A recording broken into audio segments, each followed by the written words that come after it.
What is up, everybody? Welcome to Open Mic Night. I know we're a little later than usual on a PLE day, but they were earlier than damn usual on PLE day, so they can kiss my ass on the late start. I don't give a shit today. Anyway, I am, for the last time on a live Saturday anyway, the West Coast Professor Jeff Meacham. Joining me, of course, the simple man with the spectacular voice, the man who called all the action right down the middle as he do, Daddy, earlier today, Clash at the Castle of Noah Foster, and the man, the myth, the moderator himself, the renegade, JJ Williams. Gentlemen, it is already September. Usually we say wake me up when September ends, but I think September is going to be too good to just let creep by without at least acknowledging how awesome it's going to be. Am I right? Damn right you are. With Victory Road still ahead, shout out to Doutia in the chat. Open Mind is the forum where we talk all things wrestling. Shout out to the family on Twitter, particularly topics with JJ. And we look forward to what's ahead. Hello, everybody across the multiverse of media. So with Victory Road, that's ahead. Extreme Rules, that's next month. New Japan Pro Wrestling going closer and closer to Royal Quest and their upcoming pay-per-view to define the IWGP Women's World Championship down the line. There's so much to look forward to in all things wrestling. And we still have to go through AEW All Out, literally less than 24 hours. I could not be more excited for what's ahead in the wrestling industry as a whole. Not to mention not your NXT/NXT UK Worlds Collide prior to that tomorrow. No, we got a double feature. I'm not going to lie, JJ. I feel like you and I are going to become both play-by-play and color commentator because I'm damn sure going to be representing my NXT UK. But I am, with all due respect, looking forward to the show. It literally looks like a takeover type feel, to say the least. I'm actually very engaged. You know, I was wondering, and me and Jeff talked about this a little bit last week when we did Ask the Dads.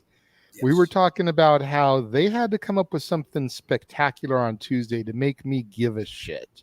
Right. Because prior to this past week's show, there were 2 matches. Yeah. Right. And did they make me care?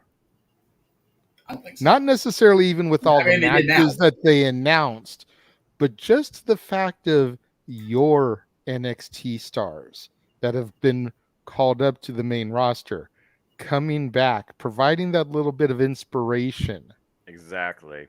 You know, that really hit with me. I was like, man, okay, they're really trying to make this a big deal. And I honestly believe that is something that would not have happened in the McMahon ran WWE, that this is very much a Paul Levesque move, considering that was his black and gold NXT. That was your NXT. And the black and red NXT UK, the era has finally ended. Who knows what 2023 is going to be? But for now, NXT UK, it is over, to say the least. And it went out with a pretty big bang. Thursday was actually a pretty good show. I haven't watched it a long time. What I saw was pretty good. The 4-way between Isla Dawn, Bill Davenport, Mel, I wish her all the best, and Eliza Alexander. What a physical war she brought. That was definitely the wild card, that match. And then, again, a match literally 5 years, making 12 years based on their career and friendship. Tyler Bate and Trent Seven, Mustache Mountain, Big Strong Boy, British Strong Style. Tremendous affair that culminated with Tyler Bate becoming a 2-time NXT UK champion. And again, I'll say it once, I'll say it here. If this NXT, according to the logo, is a clean, blank, white canvas, a new slate, then you need the strongest possible factors leading it forward and grooming it. So again, it's going to be interesting how me and JJ call this show non-biased to a degree and still professionally, to say the least. Absolutely. I am looking forward to it. And, you know, I lean on you a little bit anyways to get me through this because I'm still finding my comfort zone. But these NXT UK guys, I know Jack Diddley Squad did, zip about. If I'm being 100% honest about it, like I'm looking at this, and the only people that I even have a little bit of knowledge about are Jensen and Briggs and Pretty Deadly, who only recently have come over to the main NXT 2.0 side of things. Yes. So I'm a little bit familiar with them, but everybody else is totally not on my radar. Oh, right. I'm going to educate the hell out of you. Like, just to put in perspective, I was watching one of the newer Beavis and Butthead episodes on Paramount Plus before coming into the chat room. Right. There was an episode with like an alien Beavis and Butthead, Smart Beavis and Smart Butthead. And they were looking down on Earth in the future and looking at like the older versions of themselves. Oh boy. But anyways, Scary the thing. end of the episode was them trying to get their spaceship to go through a portal to get back to their own time, and they keep missing the mark and like crashing into other little areas. Like that Oh, is my God. knowledge of NXT UK. Like oh, wait, there, I got it. No, that's not it. Wait, there it is. No, that's not it. I joke, I kid. I fuck up again. I That's kid. tremendous. Like I said, JJ, I'm going to educate the hell out of you, and we will see if your NXT can surpass what was my NXT across the pond and here and beyond soon enough.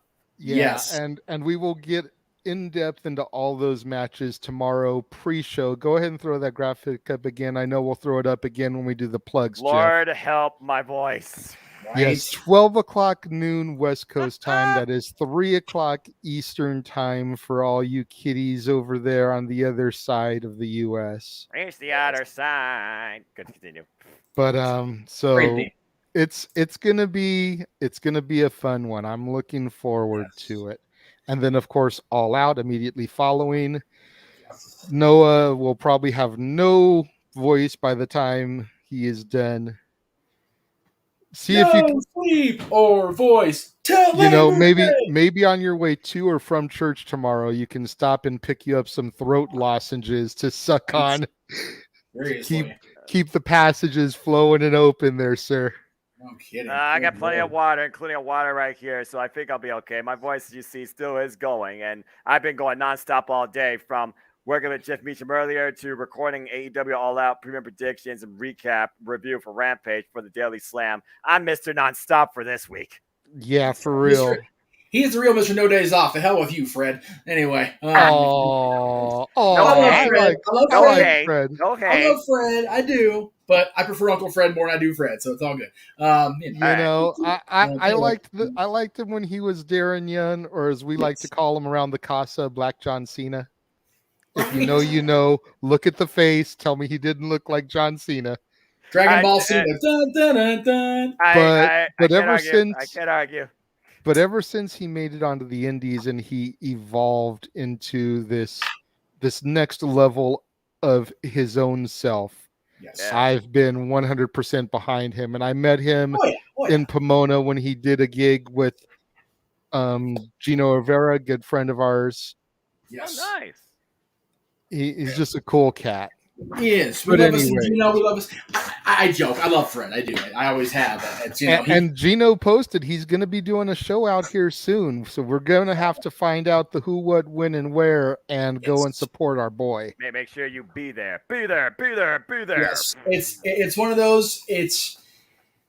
There's still a lot going on, even though I'm kind of stepping back from the live stuff. Much like, although we did, Jay and I talked about, the live stuff doesn't have to cease just yet because the Mondays are still open for now. But Good word. definitely have something booked for this coming Thursday, and I did that at the theater today before we get into the topics of the day. So, All right.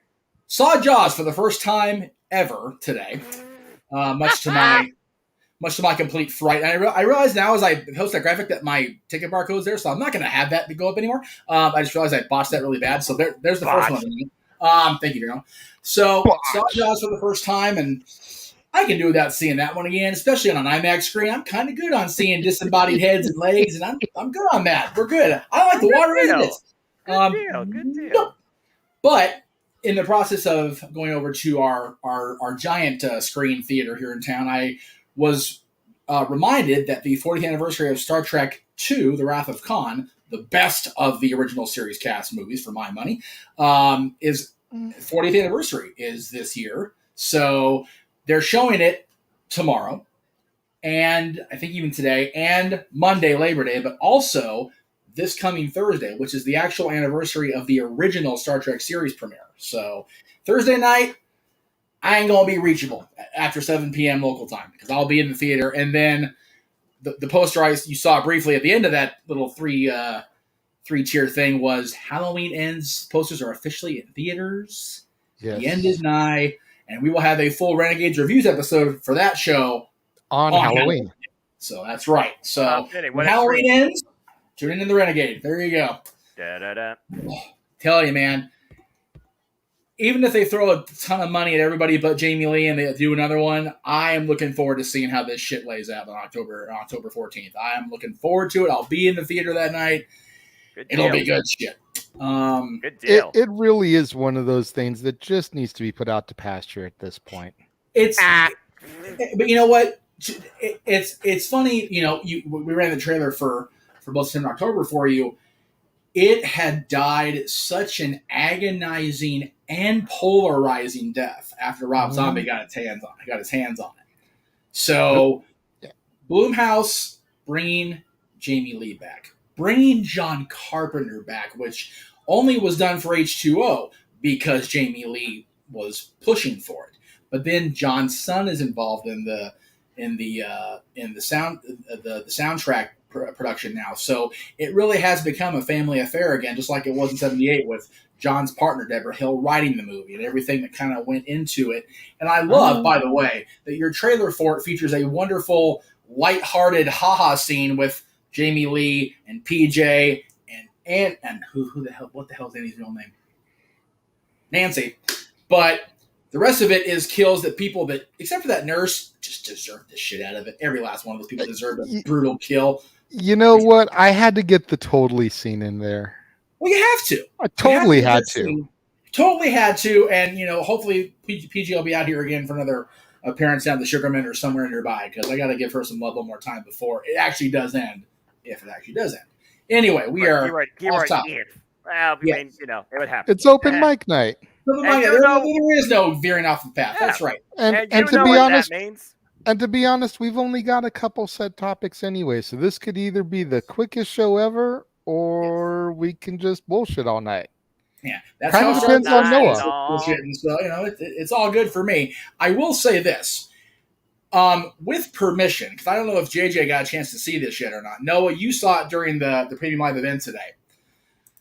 There was a response, JJ, after the ungodly, unconscionable assault on our friend, the Scrap Daddy, as a WWE official.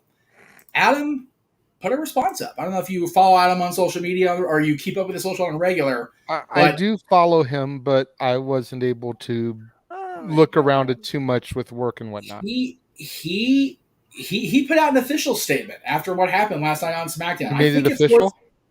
It was official. It was an official statement. Is what it's actually called. It was officially official. It was officially official from that WWE official Adam Pearson. I, for one, Noah, I think you'll agree. I, for one, feel it's worth showing again because it needs to be addressed. Yeah. Just go for it.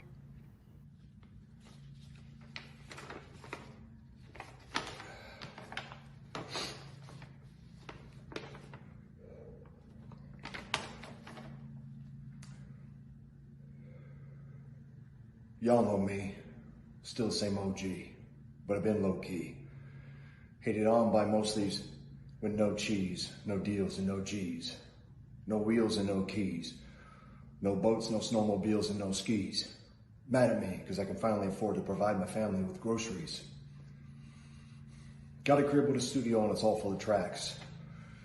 To add to the wall full of plaques. Hanging up in the office and back of my house like trophies. Did y'all think I'm gonna let my dough freeze? Please, you better bow down on both knees. Who you think taught you to smoke trees? Who you think brought you the oldies? Easy E's, Ice Cubes, and DOCs. The Snoop D Double G's, and the group that said, the police. Gave you a tape full of dope beats to bump when you stroll through in your hood. And when your album sales weren't doing too good, who's the doctor that told you to go see? Y'all better listen up closely. Oh yeah, that said that I turned pop, or the firm flopped. Y'all are the reason that Dre ain't getting no sleep. So, y'all, all y'all, if you don't like me, y'all gonna keep around with me and turn me back to the old me.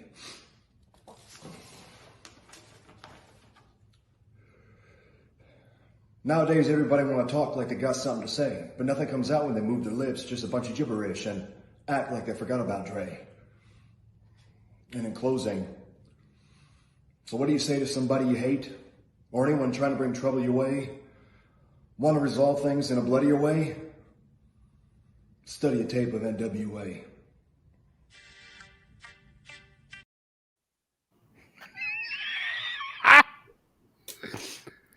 That was awesome. That was awesome.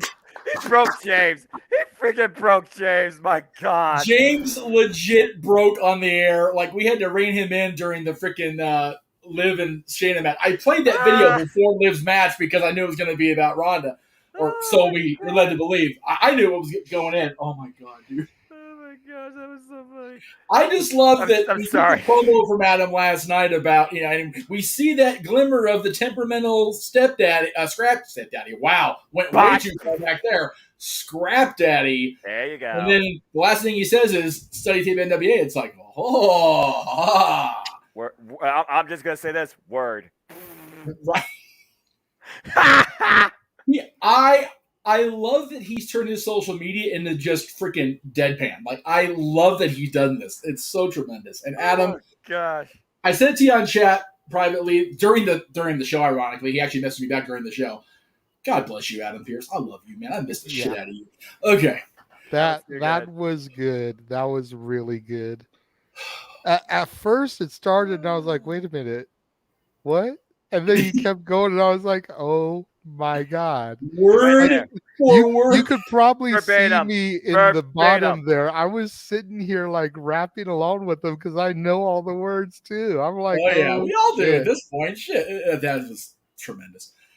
Yeah, that was good. That was good. I don't give. That was actually. So I'm gonna take this ticker down because JJ's first topic, as we tend to do when we have the information on hand, which we do immediately today, which I think is wonderful.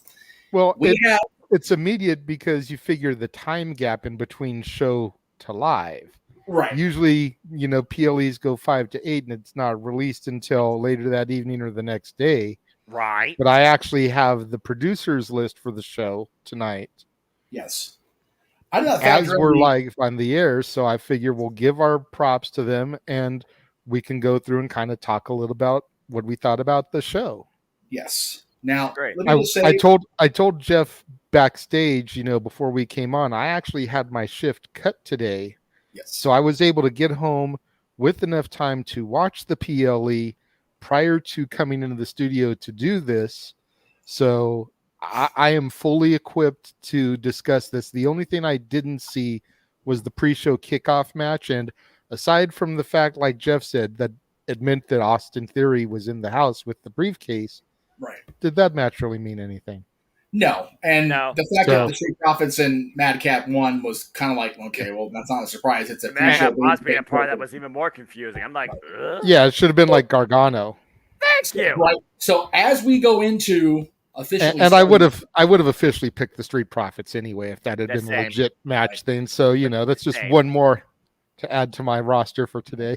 So as we go into the official start of the topics of the show, first of all, let me just say I didn't anticipate how much funny that was with alcohol in my system. That was goddamn wonderful. Thank you, Pierce. Anyway, I probably should rewatch it once I have my shot. I have my shot of Fireball poured and sitting here to the side for when it's needed. Yeah, I keep a shot glass in the freezer now, boy. so that it can be nice and icy cold along with my Fireball. I dig it. Nice. So, Botch counts at 2 already because Jeff can't bother, can't do anything right. And F-Bomb counts at 0. And James being absent, just saying, we actually could get through it. We'll see. I don't know. I may feel like I have to throw a couple extras in there just to make up for his absence, We watched that video again. I'm going to be throwing F-bombs in a happy way left and right here in a few minutes. Who says an F-bomb has to be all out in anger? Oh, no, it doesn't have to be. Shoot! We were up to 4 on the count, halfway through the show, and James was as giddy as a freaking dicky bird. So whatever. Exactly. Right. So, who are the producers of the kickoff match? We'll go ahead and get that out of the way. The kickoff match I don't have, but I have the 6 main cards. Okay, well that works too. So let me go ahead and load that first graphic in. If the freaking thing will let me copy, there we go. What a concept! Actually, wait. Be cooperative at once. Who would have freaking God forbid. All right. So the first match we actually saw on the PLE was a 6-woman tag Oop, Bueller. There we go. Come on, you can do it. You got it. Okay, I'm the one drinking, not you, computer. Come on, you gotta work with me just a smidge here, just a smidge. Bob Frank. There it goes. There we First go. match we had on the show itself, the full-on pre-live event was, of course, the 6-woman tag team showcase featuring the Raw Women's Champion along with her partners Alexa Bliss and Asuka, taking on the freshly officially named Damage Control with new music, Neutron, and all that jazz. Yes. JJ. P.D. Williams was the producer of this match. Not a surprise at all. Great match. No. And if it wouldn't have been TJ, I'm not surprised that it was indeed PD, because he's the. It seems to me that PD's been the second most prominent women's producer, which I find again Pretty much. And again, we were talking during the course of the week about Tony Khan's lack of female producers or female input on anything. It seems like, but WWE over here seems to have a pretty good hang on it, and they don't have necessarily have the women producing it. So where do you draw that line? I guess. My biggest surprise about this match was the fact that it was the curtain jerker. I mean, yes, there was the pre-show match, but as far as like the main live card, it shocked me that this was the curtain jerk. Well, I figured, and I was talking with Cece, like I would have started either with Walter versus Sheamus, oh my god, or with Judgment Day versus Edge and Mysterio. Well, that freaking perhaps, but think about it this way: you were actually surprised I made that the curtain jerker on the preview, as far as the Intercontinental match goes. There you go. So I was glad they didn't. And as far as the Judgment Day match, which we'll get to, as far as getting your thoughts on it, because we were over it on the show, but the fact that had such a major angle development, you don't have that curtain jerk.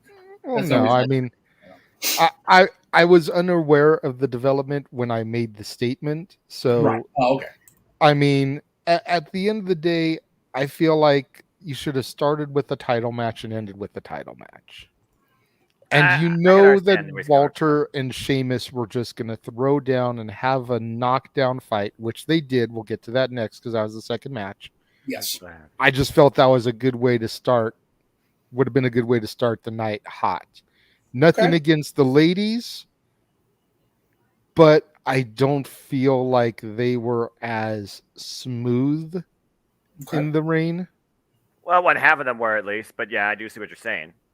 So, but all in all, this was a good match. Like I said, P.D. Williams, the Canadian Destroyer, my brother from a Canadian mother, right, producer of this match. As he should be, damn it. But you digress.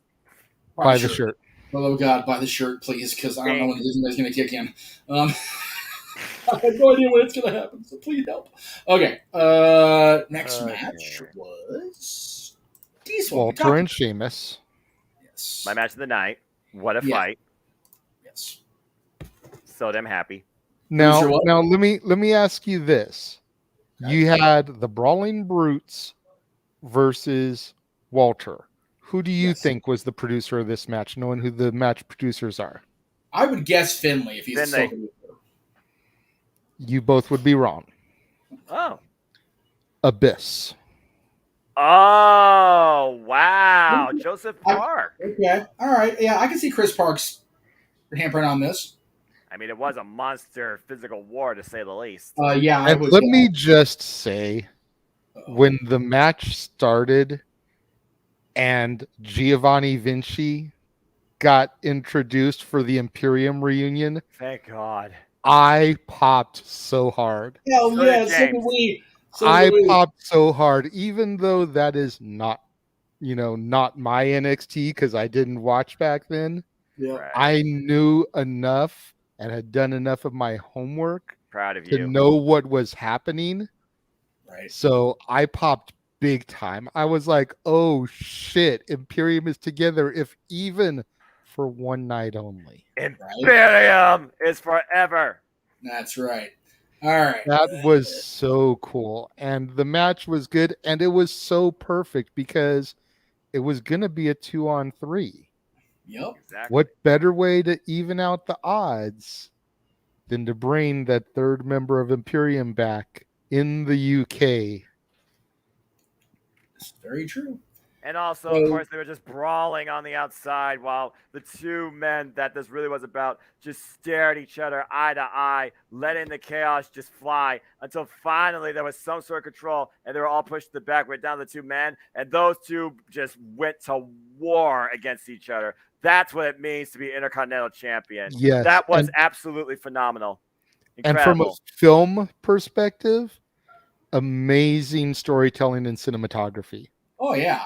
Just that shot and how it never wavered on the two of them eye to eye, but you could see everything, every angle they cut to show the brawling on the outside. You still saw the two of them eye to eye, face to face, not moving. That's exactly right. Beautiful. Great stuff. Great stuff. Absolutely. Beautiful. That's some good shit, pal. That's professional wrestling, damn it. That's right. Buy the t-shirt. Yes. The next one was the SmackDown match, women's match, right? Yes. Yes. Okay. So I'm trying to keep track of my Which here. let me just go ahead and say right now that CC is beyond upset that Liv did not get crippled and wheeled out on a stretcher. For a moment. Don't doubt it for a moment. I mean, I'm not going to lie, though. It looked like for moments that was going to happen, but Liv impressed the hell out of me and showed me why she is the champion. That was phenomenal effort. I agree.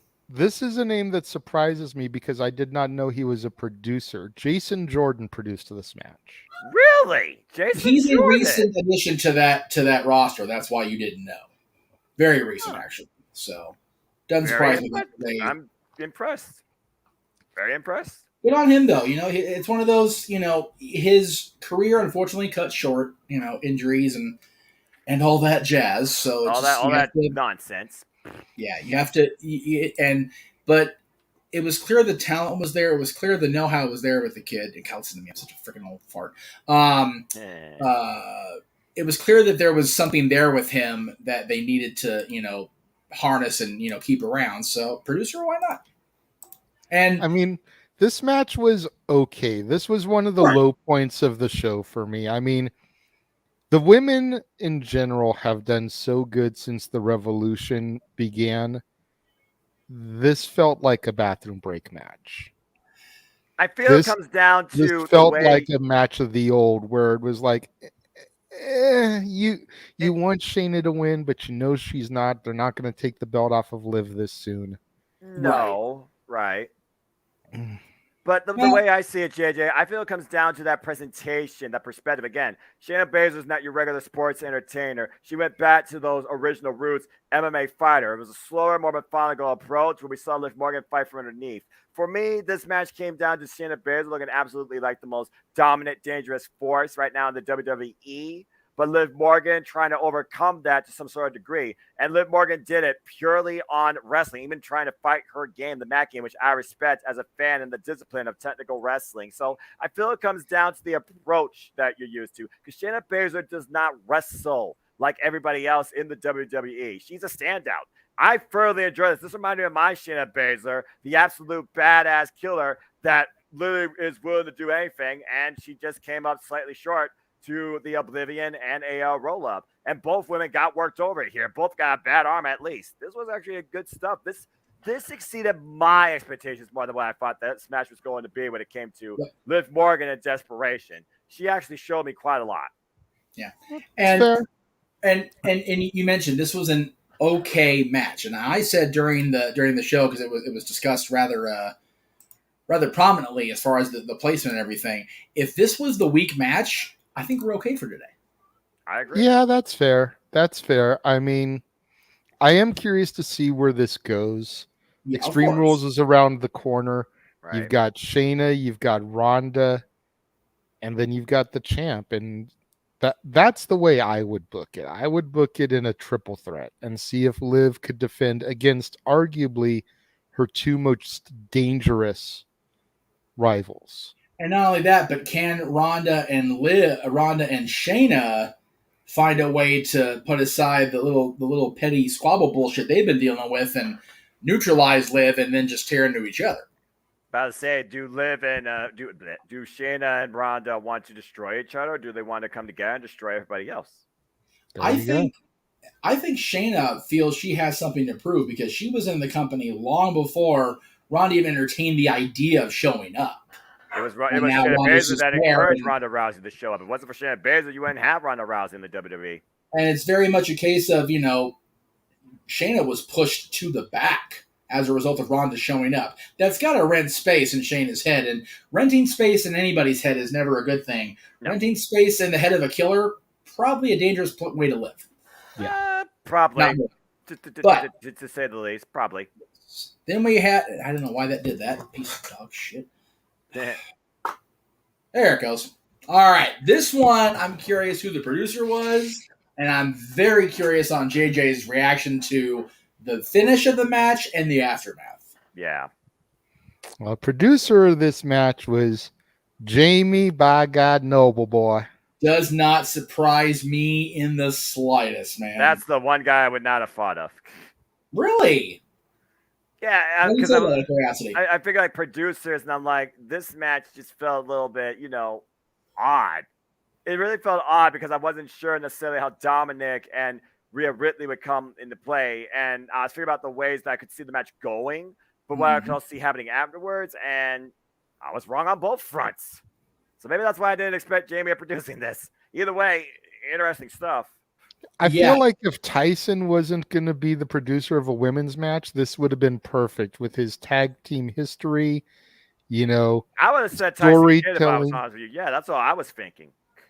The heel turn at the end. Yeah. So Edge and Mysterio get the match victory, but the Judgment Day achieve their goal.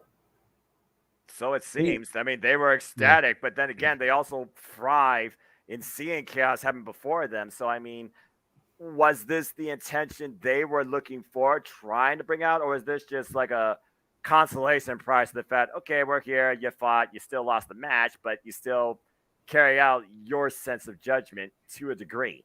They seem pretty ecstatic to me. So, yeah, no kidding. What do you think, Jay? At the end of the day, they appear to have gotten stronger. They get another member. Well, we've been waiting for this heel turn from Dominic forever. It seems like we've talked about this on multiple open mic nights. This is true. Generally post PLE, when are they going to pull this trigger? Right. And it looks like they've finally pulled the trigger. I'm curious to see what happens on Raw. Mm-hmm. Well, I feel like that's going to be the ultimate, kind of like how they set it up on commentary. Was this just a frustration thing out of Dominic? Right. Or is this a full-on heel turn? And if they backpedal and make it just a frustration thing, I'm going to be pissed. Agreed. They just need to go for broke with it. Even if it fails. Yeah, they need to commit to it. Just you got like the coals on the fire, you can't go backwards now. Just go with exactly. it. Just all for broke. Just like when Randy turned face in 2004, and everyone was like, "We don't really want you face." RKO Stacy Keibler turned back heel. Okay, but just like when Austin turned heel and joined McMahon in 2001. That was a bad move. If this ends up being a bad decision, right? A couple months down the road, Royal Rumble maybe, they can always retcon it, have Dominic come out, help his dad, everything fine, embrace in the middle of the Rumble, forget everything that happened. Let me ask you this. Oh, go ahead. I'm sorry. What my big takeaway from this match was, and it was prior to the match beginning. Okay. AEW can keep fucking Judas. We had the whole crowd singing Metalingus. Right? Both teams. Well, again, how big of a milestone this was for the UK, especially when you think about, again, they go back to last time there was something big like this. You talk about SummerSlam 1992 for the Intercontinental Championship with the British Bulldog and the guy that was there, Bret Hart. So it was a huge deal. And the WWE has had such a huge, huge grasp on the UK. They couldn't wait to be a part of this. So, yeah. I definitely see that. And how cool must it have been for Adam Copeland after being gone for so long, and his last major, European, UK pay-per-view, whatever you want to call it, was a long time ago. You saw right before Judgment Day came out. That wasn't Edge playing to the crowd. That was Adam Copeland having another smile on his face again, just like the Oh yeah, big time. Adam was yeah. ecstatic about that. Big Yeah. freaking time. Good on him. I'm happy for Edge. I'm happy for the entirety of the match because now at least we have something to look forward to.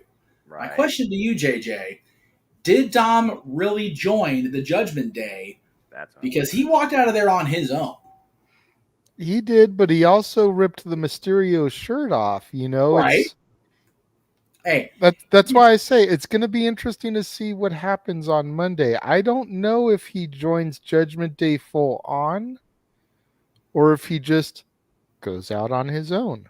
I could very easily see him walk out there, not use the exact theme. I'm not that naive or stupid, but having a very akin moment to "Can you feel the heat?" Dun, dun, dun, dun, dun, dun. Like that slow, methodical stare at the crowd walk when Eddie turned, and it's like, all right, hey, y'all knew I was a Guerrero 17 years ago. I'm about to say, I literally said on Twitter, when you're raised by a Guerrero who's all about lie, cheating, and stealing, and definitely has the connection with the Mysterios, you expected something like this to a degree. You just wasn't sure how. And wow, Dominic. And the fact that Bruce Pritchard spun that god-awful false narrative last weekend on A&E about, everybody loved the Dominic storyline. No, they did not. Brother love, that's a bunch of bullshit. But we know people that stopped watching the product because of that storyline. I have a dear, dear Disney friend that was a wrestling fan long before I met her. And I asked her flat out, why? She goes, that stupid custody battle thing. I went, whoa. That wasn't even really that big a deal. But when you think about how many people on the daily in this country, in this world, go through shit like that. Yeah. And to have, it trivialized as a WWE storyline, I totally understand the thought process there. However, if they're going to spin that narrative like Bruce spun last week, easy for me to say, but that Bruce Pritchard spun last week on A&E, and they're going to embrace the fact that they loved it and they think the audience loved it, Dom can very easily walk out there and go, so, you guys want to be okay and haha about my, personal life at such a young age being dragged through through everybody to see on global television? Mm-hmm. Hey, y'all knew I was a Guerrero. This is what we do. We lie, we cheat, we steal. We kick our best friends square in the nuts, and we betray family at the drop of a hat. Man, he hit Edge straight in those uprights. Ask Chavito how many times Eddie turned heel on him. Exactly. Orderly. Ask Rey Mysterio how many times Chavito destroyed his knee in 1 year. Anyway. That's a different story. We know that, Sean. We already addressed that. We did. Yeah, we were. I'm a little late to the party, brother. Yes. That's actually what this segment is, Sean. We appreciate you tuning in. Generally, when we we should do it on Dad's or Open Mic Night the following week, but because the show was so early today, we are going through the producers. It's just that JJ wasn't part of our broadcast like he usually is. So, in addition to the producer reveal, we are also JJ's giving his thoughts on the match, and Noah and I are chiming in because we didn't get a chance to cover it ourselves. So I went right into the recap on No DQ. So, Anyway, go back and watch on demand. I beg of you. In the meantime, semi-main was what it should have been. I mean, this was a personal, deep-rooted, visceral rivalry that has spun completely out of control. Yep. I was surprised at the finish. I talked about it with Noah privately on the Google form, the fact that I could not select non-finish because I figured it would turn into a complete cluster and not finish decisively. I was wrong. And I'm curious who produced that finish that went to a decisive finish for the person that won. Well, go ahead and throw Sean's comment up because Jamie by God Noble Boy produced this one also.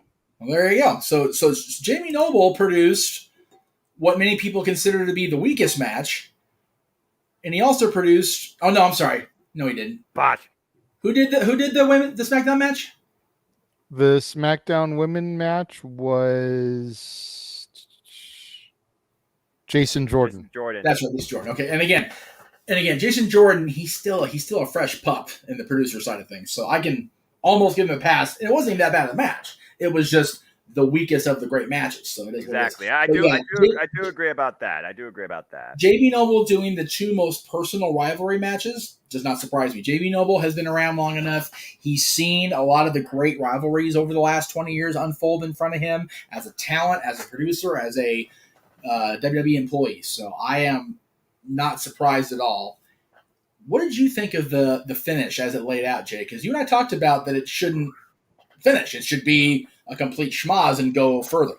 But I think I also picked Seth freaking Rollins in this match because I felt like we're going to then roll over into a trilogy. We discussed this a little bit on our prediction show, much like Rollins had earlier this year with Cody.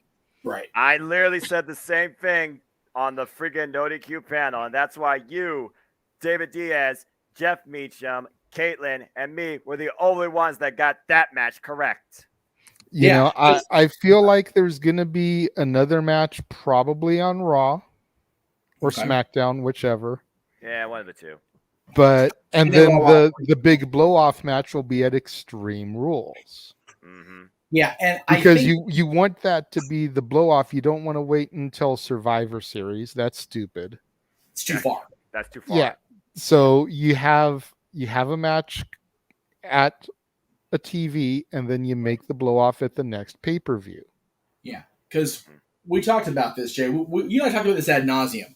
The worst thing that happened to the WWE Championship match at WrestleMania 25 was the fact that it wasn't no holds barred. This is too personal rivalry to be not blown off in a no holds barred, just destroy the living shit out of each other match. Yep. And I mean, we had divorces brought up and kids bitching them out on the air. It was just, it needs to go to the extreme. It was and if the rumors are true, and Paulie's producing Extreme Rules, Raven Tommy? Yeah. Raven Sandman? You know, I think this could really be what brings Matt Riddle to the next level, is this feud with Seth freaking Rollins. Definitely. That's what Seth does. If there's ever going to be a serious look at Riddle as a potential world champion, it's how he comes out of this feud. Yep. Because as great a showing as he had against Roman Reigns, nobody in their right mind thought that was going to be a thing. No. I mean, again, I was still very hesitant about Matt Riddle at that point. Still, I know. Up until this rivalry, he's the freaking great value version of RVD for me. And you and I both work in the Wally World. You know what I mean. Ouch. Just saying. But this rivalry has turned it up for him. Again, what are the best characters and best personalities on television and wrestling? Yourself with the juice turned up. Just enough to get over. Mm-hmm. We've all heard for years now, since he's been around on the roster and on the NXT roster, how much of a hothead prick he is. Yeah. Okay. Turn that dude loose. Oh, and by the way, he's a badass MMA fighter too. And not only that, when my kid, who doesn't even watch the product full time anymore, came in and said, "Man, I watched the Matt Rose matches. I done told you, boy. I don't even watch MMA myself." But this dude, if he's turned loose in a extreme environment, like, I don't know, a fight pit or some sort of caged environment. Yeah, just put him in a good old-fashioned steel cage. You know, give it that octagon feel. If they do that, Seth Rollins is going to die.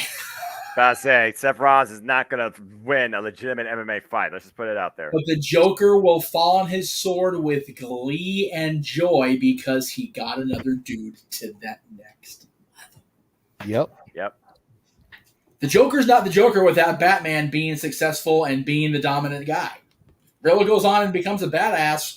Then we can look back and go, Seth freaking Rollins did that for him. And that is why I love the Lego Batman movie. Oh, because God, yes. That is the movie that points all that out to people. And it really makes you think, Batman ain't shit without the Joker, and the Joker ain't shit without Batman. Yeah. Can't survive and the Joker realizes it, and he's trying to get Batman to realize it. Yeah. the Joker very much touched on it in the Dark Knight trilogy, but that was just such a serious, guttural, visceral movie that Christian Bale's Bruce Wayne could not acknowledge that. Batman it was Zach Snuffleupagus, right? Zach Snuffleupagus. No. Zach Galifianakis or whoever plays Batman, right? No. Last name here. It's Will Arnett. Oh, that's right. Will Arnett. Zach's in the movie somewhere. I know he is. Anyway, that Batman in that Lego world context can very much acknowledge it. So Yes. it's cool stuff. Anyway, so yeah, I agree, and I love that they're letting the Joker side come out, and I love the fact that Riddle wore Riddler colors. I'm sure you love that too, JJ. I did. All right, if you know, you know. If you don't, go back on social media. It's Halloween. Okay. There you go. All right, main event again. We all went over this quite a bit, especially in the moment. James kind of lost his shit. Not gonna lie. So I'm very curious who produced this. Michael P.S. Hayes. Fucking hell, I knew it. Yep, it had to be him. I knew it had to be Hayes. Oh my god. Damn it, P.S. Son of a bitch, Freebird. All right, anyway, well, so much of the F-bomb's not happening on this show because I knew it was going to be somebody that would piss me off. Oh well. Anyway. Feels like he produces most Roman Reigns matches at this point. Which is fine. And again, we talked about it, Noah, briefly. I talked about it ad nauseum with Aaron, but I will let JJ give his thoughts first because he wanted to make sure he gave his thoughts with clarity and unbiased thrown at him. So, Well, let me start off by saying that as soon as the beat dropped, I popped. oh yeah, I grabbed my remote. I cranked it. Don't oh blame yeah, And I was in tears oh yeah. because he was fucking using Broken Dreams. Yep. I dream broken dream. Now, was the hybrid okay for you? As he takes a shot, so it must be an affirmative. Give him a moment to gather his thoughts. That That's right. rep just I tells didn't you a mind lot. that. Okay. I didn't mind that. Was it a tell for you? No, Okay, good. it wasn't a tell for me because I think I had even talked about this in the pre-show when I was on for that little bit. Right. You know, even if it's only like a lead in to the actual music hitting, Right. Yeah. just to hear that song again. Right. Out of time. And it had the effect on me that I knew that it would because I course. love that song so much. So Absolutely. good. Listening to my alarm all week long. You know, I like the background so much. I'm going to put the background back up that JJ gave me to use during the show because I just love that background so much. So we're going to leave Yeah. that back. Again, that was so damn brilliant. That set alone. I'm just like, yeah. But Now, the actual match. the match I thought was solid. Well, again, let me also ask you before you go into the match itself. Okay. Did Roman walking out alone and the commentary talking about it, was that a tell for you? It was for CC. Okay, see, there you go. It wasn't just us in the room. I feel better about Exactly. that. Exactly. Okay, good. It was for CC. I still was holding on to that hope. I'm sure everybody there in freaking Cardiff was. I was holding on to that hope because he did not get that moment at Mania 2 years ago. Yes, And I exactly. thought for sure they were going to give him that, especially when you saw the signs reminiscent of One Night Stand 06. Oh, yeah. You know, if Roman wins, we riot. If Drew loses, we riot. The way they were cheering for him. Hell, just looking at the standing ovation they gave Sheamus post-match after he lost. Right? My God. And that were could be his they last match. That'd be really- fine. And were they really going to job both of them out? I Yep. didn't think Yeah. so. I didn't think so. And then they did. And I was Yep. like, man. But But the fact that Solo Sikoa was the cost of it, yes, I'm willing to forgive it because Gee, I have thanks, been sir. waiting for Solo to come up to make the bloodline thicker, especially with everything going down the past weeks with the honorary Us El Generico. that might change. Oh yeah, it might now. You know, I mean, I've been waiting and waiting. I've been reading rumors that Solo has been talked about. I've been hearing that Solo didn't want to go. Yeah. He wanted to make his own name in not Noah's NXT. Right. I respect that. He didn't want to be yeah. just another member of the bloodline. So where they're going to go from here, who knows? Well, But Cece saw him jump in the barricade, whatever, and she was like, "Who's that?" I was like, "It looks like an Uso." right. And then he pulled the hood off, and I could start to see the blonde. I was like, Yep. "It's Solo Sikoa." So, even I knew that. Yeah. At So- first, you can't really tell because they're all brothers. So, you know, you got that hood up, Yeah. and it just looks like another, excuse the typecasting here, but it looks like another thug jumping the rail. Mhm. Well, but, But as soon as he started to pull that off and you could see the blonde hair, it's like, oh, yes, it's Solo. they did the thing. They did the thing. That's a thing. And They what's kicked the great leg is, out the leg. right. What's great is they played it up on commentary that Solo's the most streetwise and dangerous of them all, as far as Okay. the I three believe brothers. I So believe it. and It's hard to argue. we all know why the Usos and Sammy didn't travel. They weren't medically cleared. Yeah, that's why. You know, it's kind of hard to get a passport when you can't leave the country.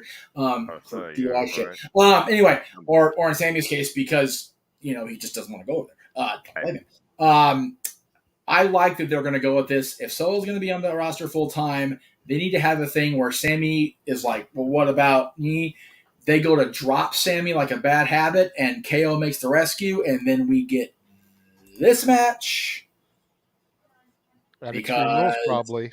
that needs to be a Probably. thing. Now, during Aaron, and now that you've said your piece, Jay, Aaron and I don't know if you got a chance to watch the recap Aaron and I did. Not No. yet. We likened it to Lex in 1993. Lex did not win the championship at the Palace of Auburn Hills. But we got balloons. We got confetti. We got a celebration. No championship win. But at least Lex won the goddamn match. This dude lost. And he's out there singing American Pie with Tyson Fury. Well, you said yourself, damage control. I am not in any way upset that the bloodline gets thicker. I love that analogy. Great stuff, Jay. Yeah, brilliant. I am not mad that the reign of terror continues on and may reach that 1,000 days after all. Mm-hmm. I'm just mad that Drew McIntyre did not get the moment because we've all said for over a year, what do you do with Roman if he beats everybody? Which it seems like he's officially done now. But none of us even factored into our brain, what do you do with Drew McIntyre now, other than Karrion Kross and Scarlett? Mm-hmm. Because that's going to be where they go. Because, yes, we didn't mention it, but Karrion Kross did get involved in this match. Yep. He threw a freaking water bottle, but whatever. He still got involved. He still made sure they knew that he was there. Exactly. So once Drew's done with Karrion Kross, and by the way, that should play out as Karrion Kross just as dominant, and then he gets the next shot, Roman. But also, where do both of them go from there? But also, Aaron and I are now at a point where Roman Reigns has hit that John Cena status. Big match guy, you don't bet against him now. Because it's easy money. There's no way he loses the championship before WrestleMania unless Cody Rhodes is back in time and dethrone him beforehand. That's the only scenario that works.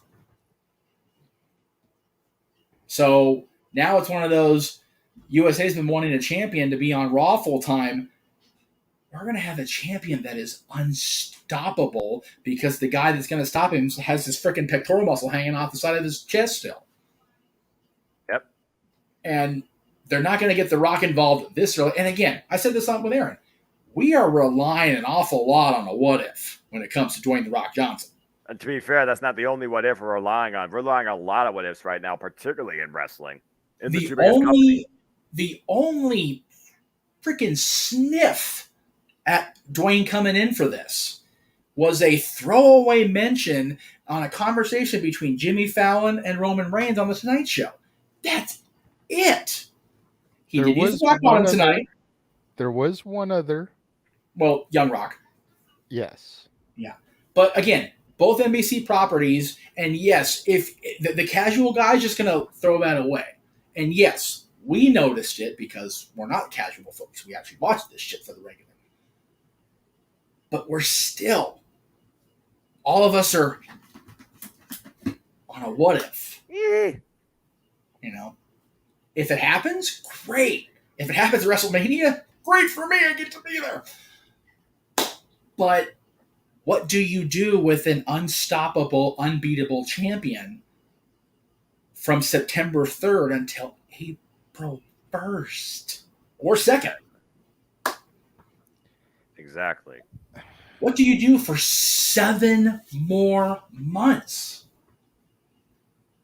It's a lot of time. Well, September, October, November, December, January, February, March. 8 months, excuse me. That's how bad my math is. 8 months. Oh, Jesus. If Cody is not in the Rumble or challenging at the Rumble, man, we are in trouble with the World Championship picture in this company. Because every time Roman's come out there, I beat them all. Oh, wait, here comes Brock Lesnar. Beat them all. Here comes John Cena. Beat them all. Here come. Oh, shit, nobody is coming now. I say, who you got after that? ... Do you think that maybe the reason they didn't pull the trigger today, okay, and this is just spitballing here, despite the fact that they were in Drew's home country and it would have been the perfect moment. Right. Kind of, yeah. I mean, do you think that the reason they didn't pull the trigger is because the show was so damn early and maybe not everybody that normally would tune into a PLE would be watching?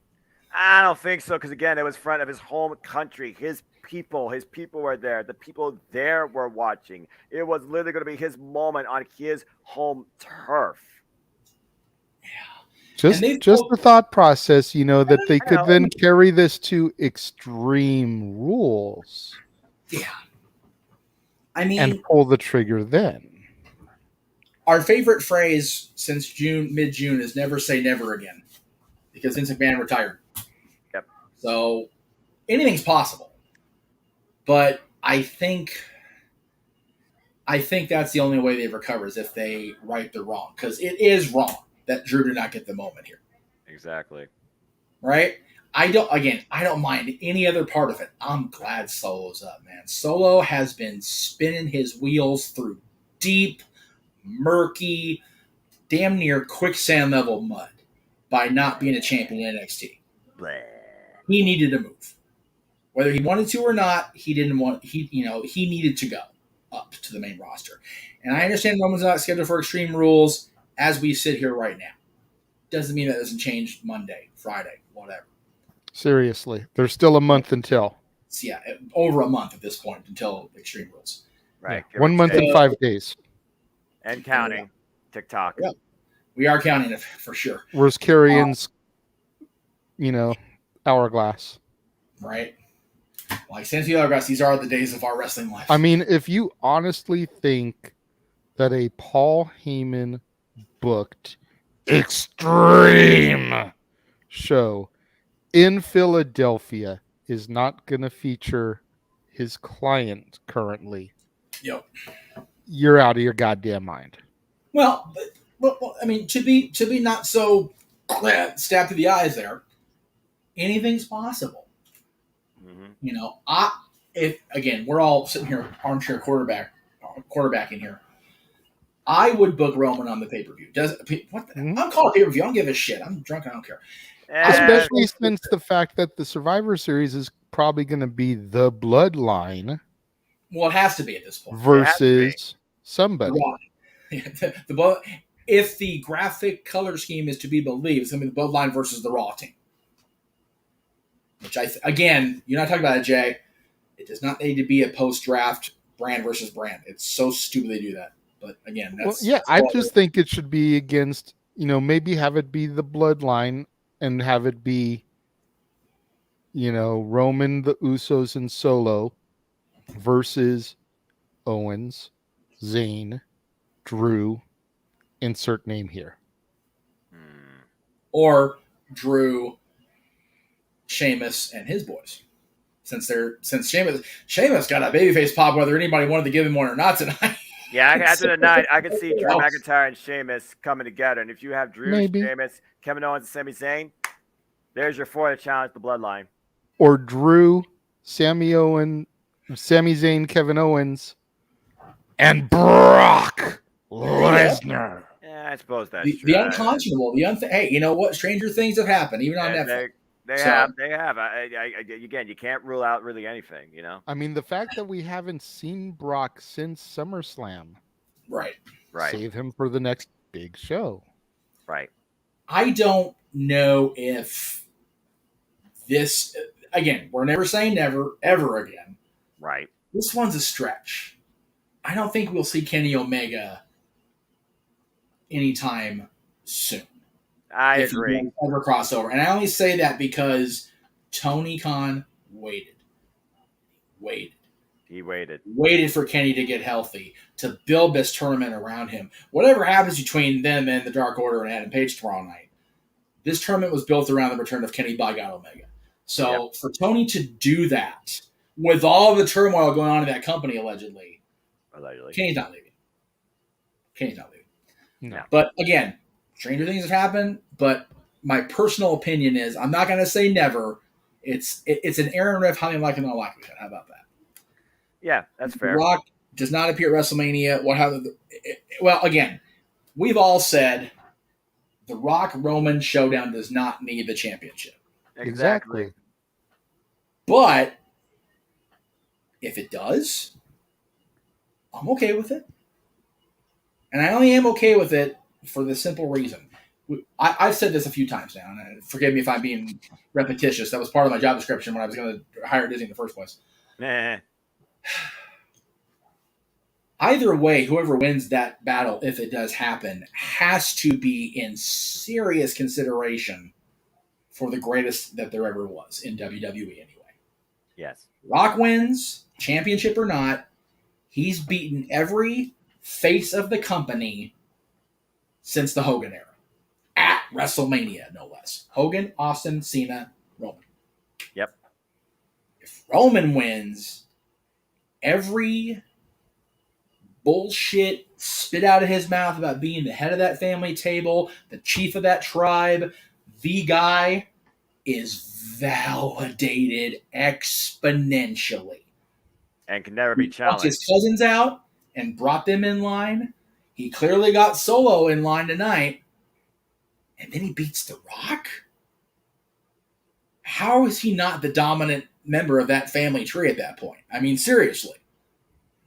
Either way, the winner is the ultimate winner there. Championship is just partially on that plate at that table, man. I'll tell you what. Yep. If The Rock does indeed challenge for the championship in the process of facing Roman, that only has to be the match on night one. It doesn't have to be the night two main event, necessarily.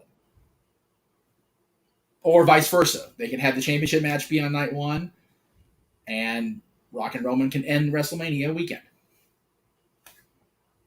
And then you get people, the championship should main event. Okay, so main event's night one. Blow it out your ass. Relax. Like, seriously. So.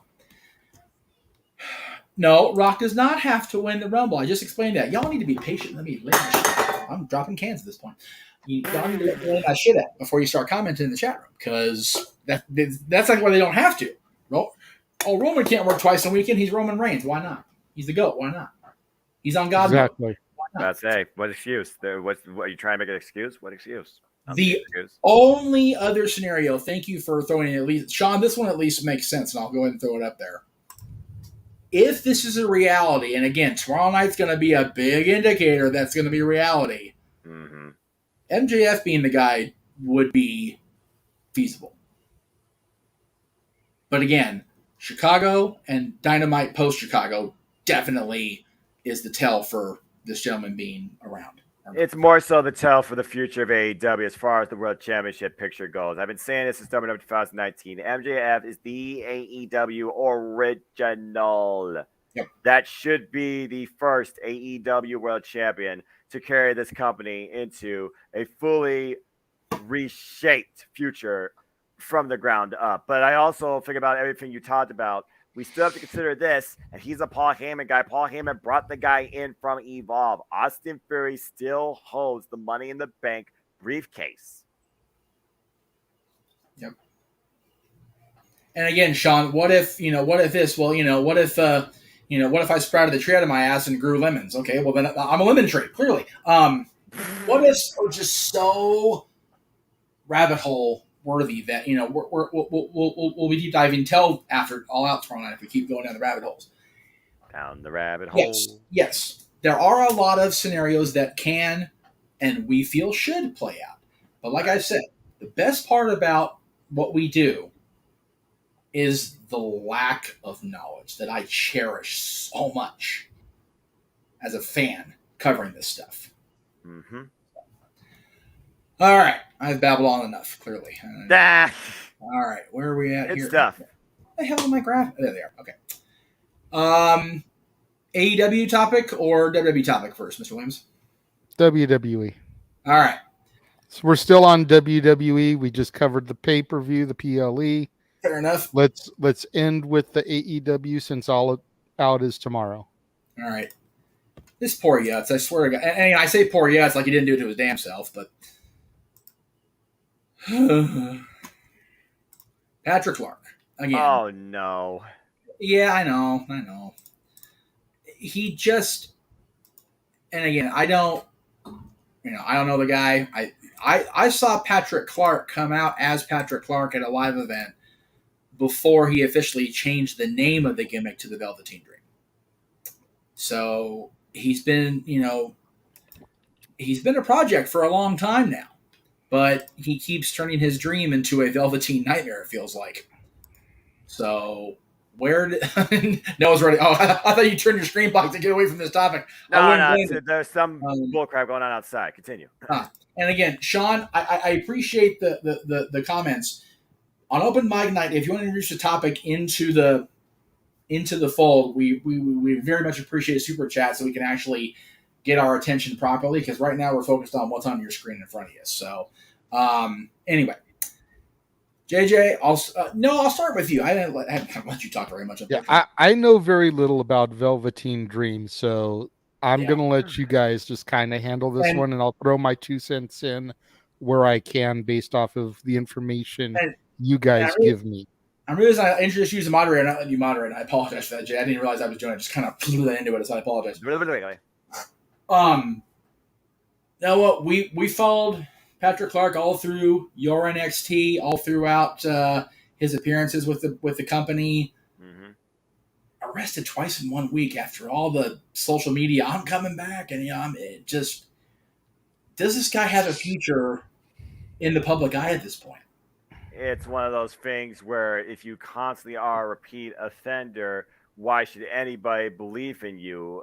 I'm not sure right now, because ever since one of the most original things WWE's done in a long time that had so much promise, so much potential to be a big thing in the WWE, we're seeing the wolf in sheep's clothing.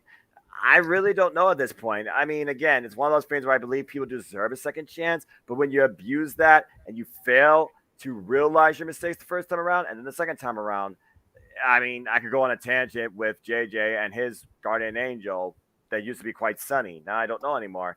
I don't know at this point. It's one of those things where, again, a person can literally destroy themselves and may not have a way to come back. At the end of the day, you could ask for somebody to get help, but for them, it'll already be too late because that's their choice, and they might just ignore it. I don't know. As far as second chances go, I mean, I feel like there could be a second chance for him still in the WWE. I mean, just ask Jeff Hardy. Just ask Bloodline member Jey Uso. I mean, there's a reason he can't travel outside the US, but WWE still has him as one half of the Unified Tag Team Champions.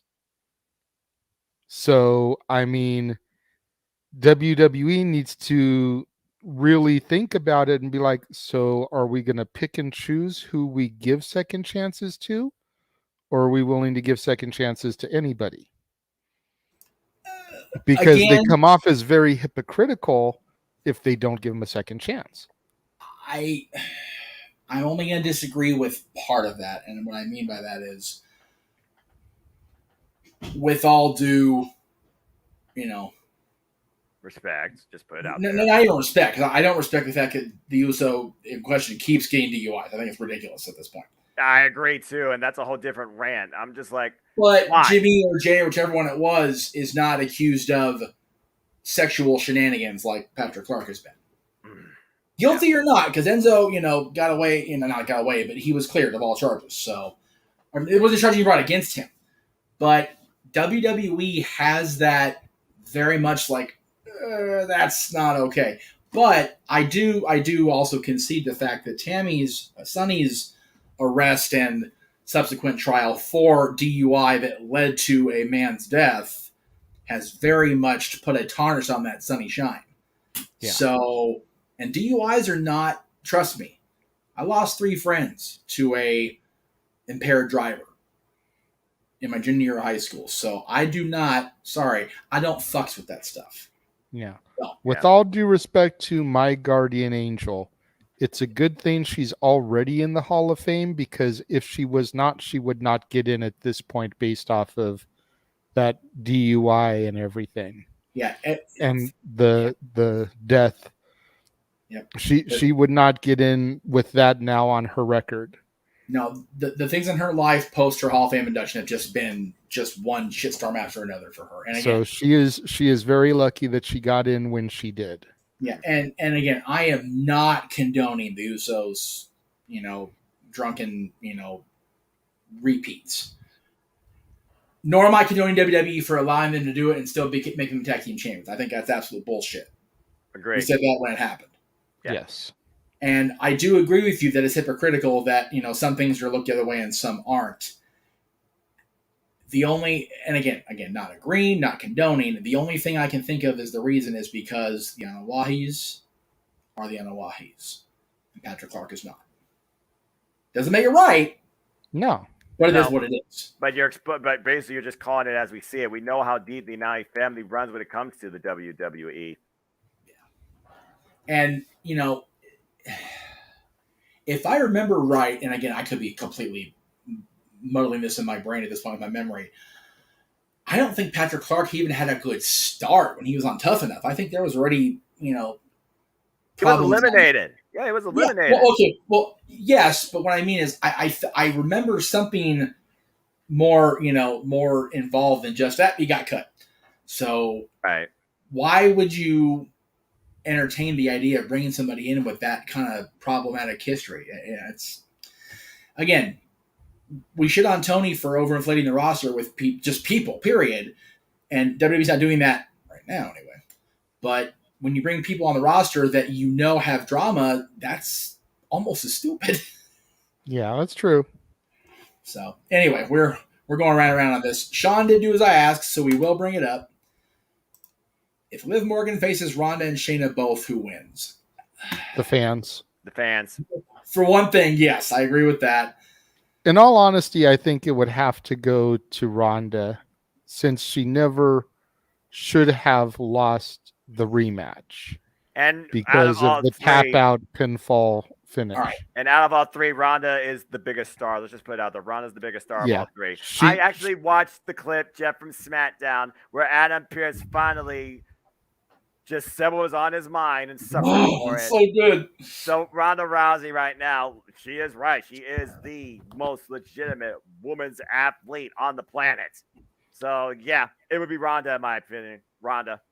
And she's going to be the one to sell tickets for Mania. No disrespect for Liv, but Ronda versus Blank. insert name here, probably Shayna would be where I would go with it. Would sell better than Liv versus Any other WrestleMania, any other time frame the last 5 years, I agree with you. It's damn near sold out as it is. And that, let's be honest, that's just because of one name, rumor to be there. It's The Rock. You know what? I can't speak for the other, 80,000 people that have bought tickets because I'm not those people. Right. Not even on my mind when I bought my ticket. Good on you. It's here. Last time it was here, I didn't go. I'm going. I feel like WrestleMania sometimes is just literally about the experience. So I can see what you mean. I will agree with you guys on Ronda because this thing needs to go down already. It hasn't yet. It's the one singles match we have yet to see in the WWE. Yep. We were supposed to get it. Let's see. What period were we supposed to get that at? That would be Survivor Series. 2018, right? Yes. And where were they in 2018 for Survivor Series? They were in California. They were just down the street from SoFi Stadium at what is now called Crypto.com Arena. So, I didn't know that name changed. I'm okay with it being in Hollywood after all. I'm all right with that. Well, there you go. There you go, Sean. Thank you for the $2. We appreciate your donation to the cause. Donate further. Buy all the shirts. On the subject of merch shill, because Lord knows if there was ever a group that was all about the merch shills, even in their reincarnations over the years, it was Generation X. And there's a prominent member of the DX Army that had a particular comment toward the people he coaches now amongst the ranks of the All Elite. JJ? Yes.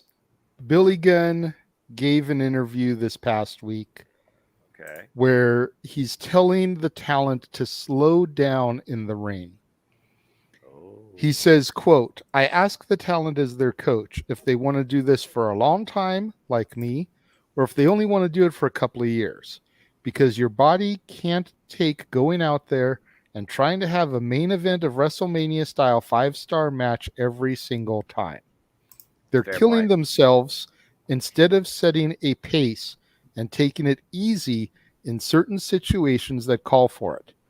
They'll do that on Dark, and it's nothing against the Dark or Elevation shows, but those are the secondary shows.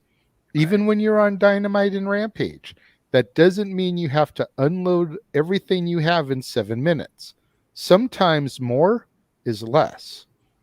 Definitely. With the way wrestling is these days, fans will forget about a match that's just move, move, move in a heartbeat. But if you slow down, tell a story, then in the last match of the feud, go out there and have a great match. It not only saves your body, but it helps your longevity in the business on so many levels. The following promo for Billy Gunn was brought to you by Virtue and everybody else that's a fan of not so much Professor Wrestling for Sports Entertainment.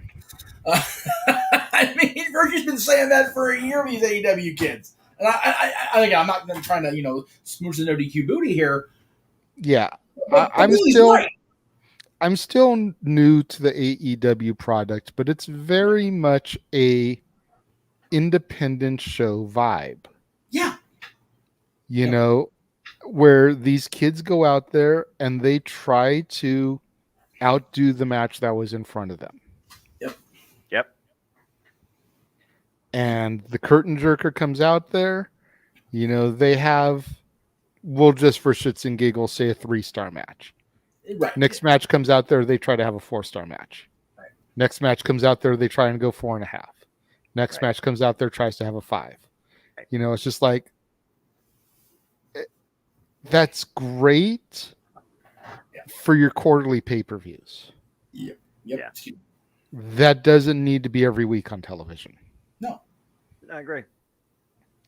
And we wonder why we're in the summer of injuries. Yeah. because of this right here. He's right. Yeah, he's 100% right. I cannot deny that. You know? Absolutely. There's a reason he was brought in to be a coach, to be an advisor. There's a reason he was allowed to sleep in on the cruise while he sent his boys out there to do the errand stuff, because he's Billy friggin' Gunn. He knows what he's talking about. I mean, right? you look at this picture, and granted, the wording is covering up his lower torso, so picture damn near makes him look naked with the wording there. But the man is in phenomenal shape for his age. Yep. Yes. And there's a reason why he's had a 30-year career. Yeah.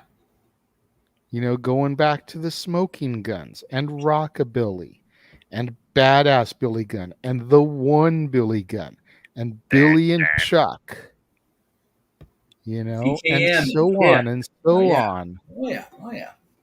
There's a reason why he still can get out there and put on a good match. Same with Sting. Yep. Dang. Sting's not out there every week wrestling his ass off. No. Sting gets in there in a major moment. As he should. Exactly. That's all he needs to do.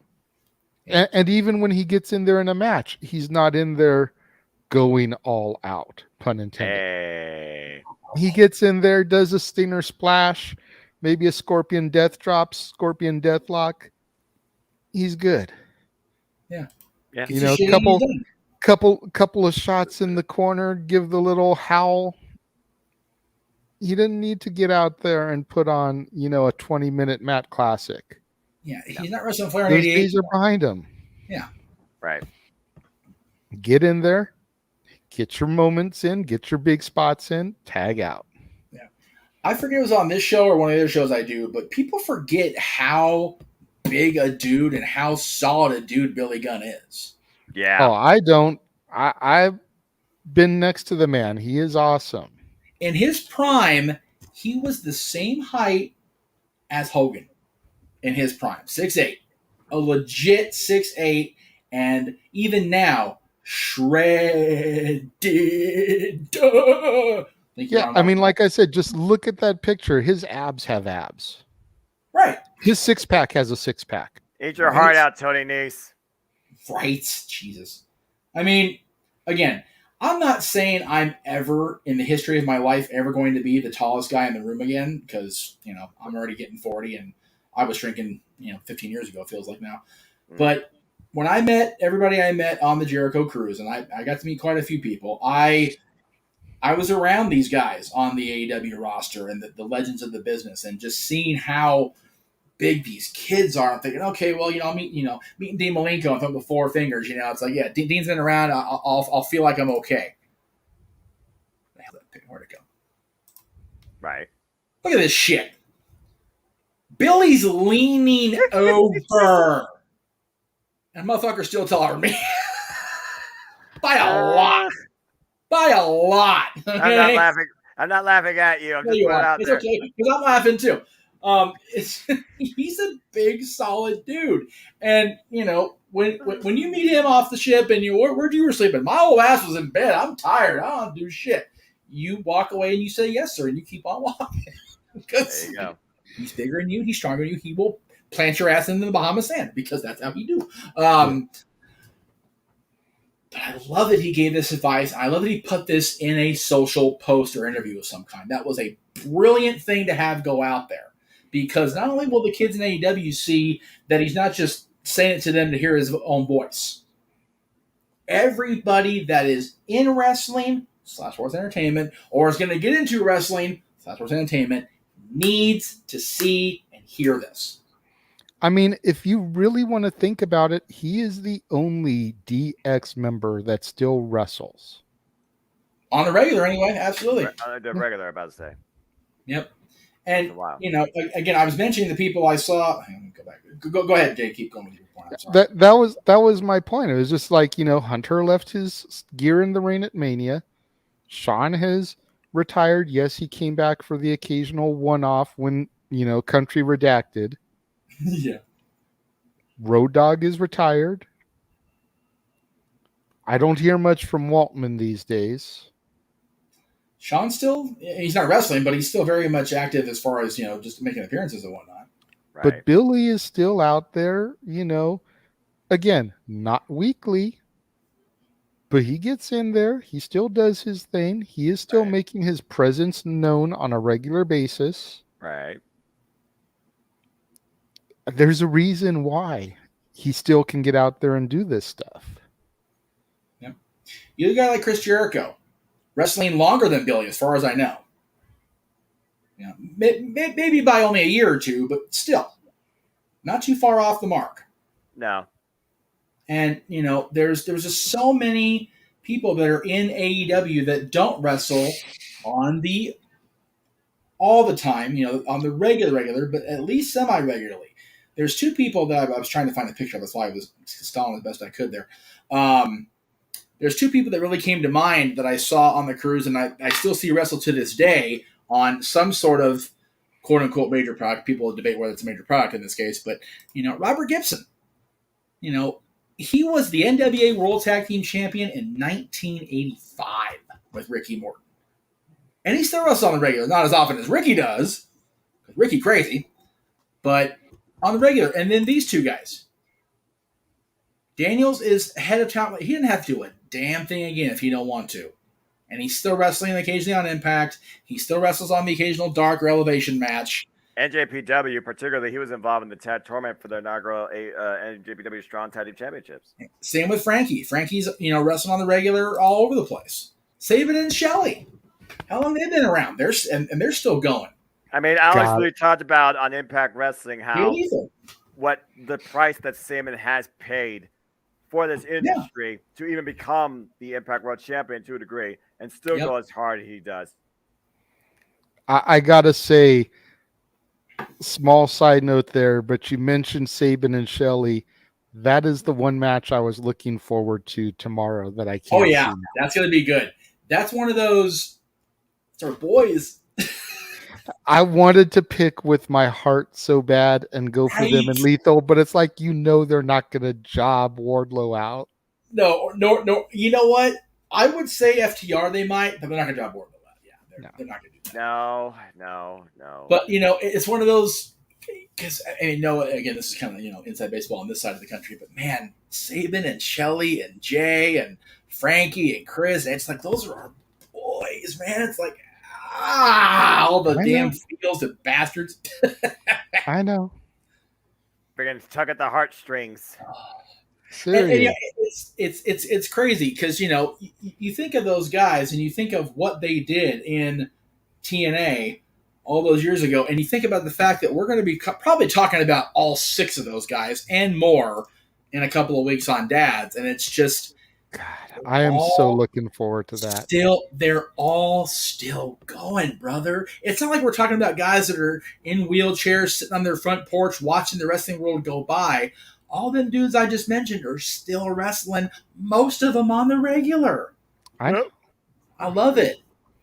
You figure the only people I should say, that I don't know for sure on the regular wrestling from that original when this belt was the belt back in the day. You don't hear much about Amazing Red anymore. Jerry Lynn is definitely retired, but he's still producing for AEW. Right. And Sean Waltman. Low-key, I think, is still wrestling. AJ's definitely wrestling. Joe, Saban, Shelley. It wasn't X Division champion, I don't think, but he still, was involved in the division. Daniels. Here's another name from that title era that I don't hear much about. It's a little bit of a blast from your past. You ready? Mm-hmm. Michael Shane. As soon as I said Frankie, I thought Michael Shane because of the co-win. Yeah, Matt just kind of just faded away, and that's a shame because you talk about bloodlines of wrestling, man. Shawn Michaels is your cousin. Shit. I think that's why I don't think he could ever get out of that stigma.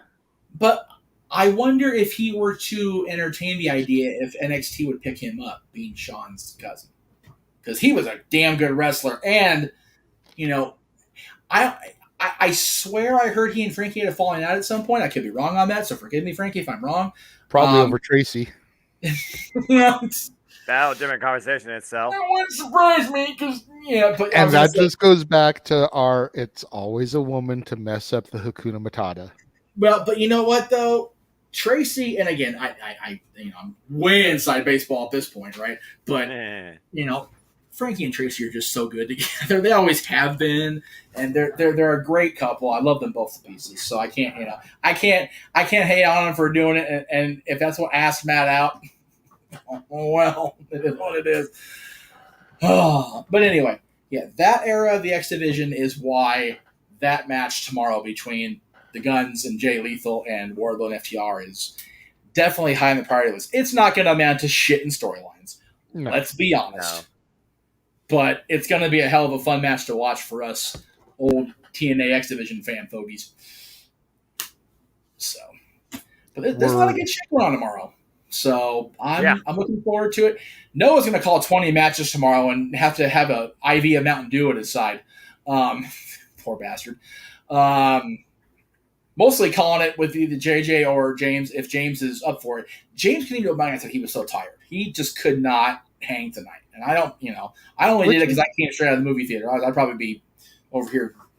Which, I messaged him back. I was like, if you happen to wake up and feel like participating, just participate in the chat room. Yeah. Like we got this, bro. Me and Noah will hold things down for the NXT, super show, I guess we can call it. Yeah. Yeah. He's not even necessarily needed until All Out. And even then, if he doesn't come in, Noah I have Noah's access, so we're watching the same thing, so we'll be good. Yeah. So it's all good. I do want to acknowledge in the chat room a different James, our buddy James Malaspino. Just stop in. This is a while ago, so I apologize, James. Just stop in to say hi, guys. I'm a very bad depression, not feeling great, but optimistic. You guys make me forget that stuff for a minute. Thank you for allowing yourself to come out of the funk and join us. Yes. Respect. We also take pride in the fact that we can make you forget about whatever is causing you that funk right now, if even for just a few moments. Everybody in this room knows, everybody in the chat room knows, this stuff is what has brought me out of the funk so many times the last 3 years. So if we can pay that shit forward, dude, for real, makes my day. It really does. It really does. It's moments like that. It's moments like getting a text from Jenna earlier. Can you send me the video from the cruise of Chris singing with us? One of the clients I'm working with today is a big Jericho fan. Made the kid's day. Because Jenna does nannying for a living when she's not, blowing rock stages off their freaking, holsters. Yeah. I'm going to throw this out there to you because I've had a hard time finding it. And since you know someone who's actually in a GNR tribute band, maybe they can help me locate it. Okay. I'm looking for a t-shirt from Use Your Illusion. The front side is part 1. The back side is part 2. I can find t-shirts for Use Your Illusion on eBay, and it'll have volume 1, and then the back will have tour dates. Mm-hmm. Same with volume 2. It'll have tour dates or something, but I'm looking for the double-sided volume 1 on one side, 2 on the other side. Are you saying you saw it and you know it exists, or are you just looking to see if it does exist? I know it exists because I saw a certain somebody in a movie that my daughter is obsessed with jumping on his bed wearing it. And I would like to find said t-shirt to potentially get for my daughter since she is a huge fan of that character from that 3-movie franchise. Can I tell her birthday or Christmas? Absolutely. I'll take care of it for you. Doesn't need to be something that needs to be found right now today, but it's definitely something I'd like to track down. Without putting shit out there on blast, I'll make it happen. Well, if you can make it happen, grab one my size 2. Because I was a fan of that character first, goddammit. I know. Trust me. Noah's all kinds of lost. I'm talking about Fulton Reed from the Ducks franchise. The Ducks good. movie. I'm working on church stuff. I'm good. Shoot. Okay. I'm working non-stop on computer-based stuff. I will say this. I knew it existed. I And know I it knew exists exactly too what you were referencing. because I So, saw it on him. I know it existed. But it Yeah. probably existed when the album first came out, and now it's not which so was easy to around track then. down. Yeah, it'll be difficult, but not impossible, especially with the chain of command I got to go through. But The force is strong with you, sir. it has to be doing the shit I do outside of this damn channel. course. So, yeah, Christmas possibly, birthday more than likely. So, all right, people are going Christmas. What's that? There is a book called Christmas. It's in my Santa bag right back here. I do have that book. It does exist. All right, kids. I think that's it. We got our shit Yes, in. I have no more topics to go through. That's right. No more miles to go. we can always do a brief post show after All Out tomorrow if we want to cover, If our anything, thoughts on the matches and whatnot. Since if anything major happens, I would say yeah. But also, we do have our dad's show on Monday that is actually going to be a thing. Let me go ahead and get that graphic up so I can go ahead and actually, not without talking out of my ass with no visual aids, because that's never a popular way to do business. Yeah. There it is. There it is. Come on. Go back over where I put you. Attaboy. There we go. All right. So, in the interest of taking that week off that I actually need the Monday off, which is the 12th, and then the 26th will be after my training is officially over, so who the hell knows what's going to happen down the line. We will be going live Monday instead, as not originally scheduled, but we are going to do it. And since our last Top 10 show Jay and I did was a wrestling-centric show, we're going to flip that proverbial script that we had lined up originally and go ahead and do this show Monday, Labor Day, which ironically is a non-school day, which I find funnier than hell. But as the kids are not in school, as we are not in school with our kids, we will be doing the top 10 movies set in the school setting. And I just realized I have not got my list done for that, so I have less than 48 hours to get my shit done. As do I. So there you go. That's we are because I was totally prepped for the X Division show to be next, but unfortunately, a certain somebody who ordered a birthday gift for me did not mark on the thing. Hold on. Okay, I'm sorry. Did not mark that things didn't need to be signed for. So when it was attempted to be delivered yesterday, it now is rescheduled for delivery on Tuesday, which is why I said trucker. Yes. But if everything comes through on Tuesday like it's supposed to, I will unbox on Statboy Sports Bar that day because he wanted me to open it live. Well, of course, and that's awesome that he got it. I'm glad he got it for him. If everything goes right, then yes, I will unbox it on Tuesday on the Sports Bar. Very cool. So we will be doing that.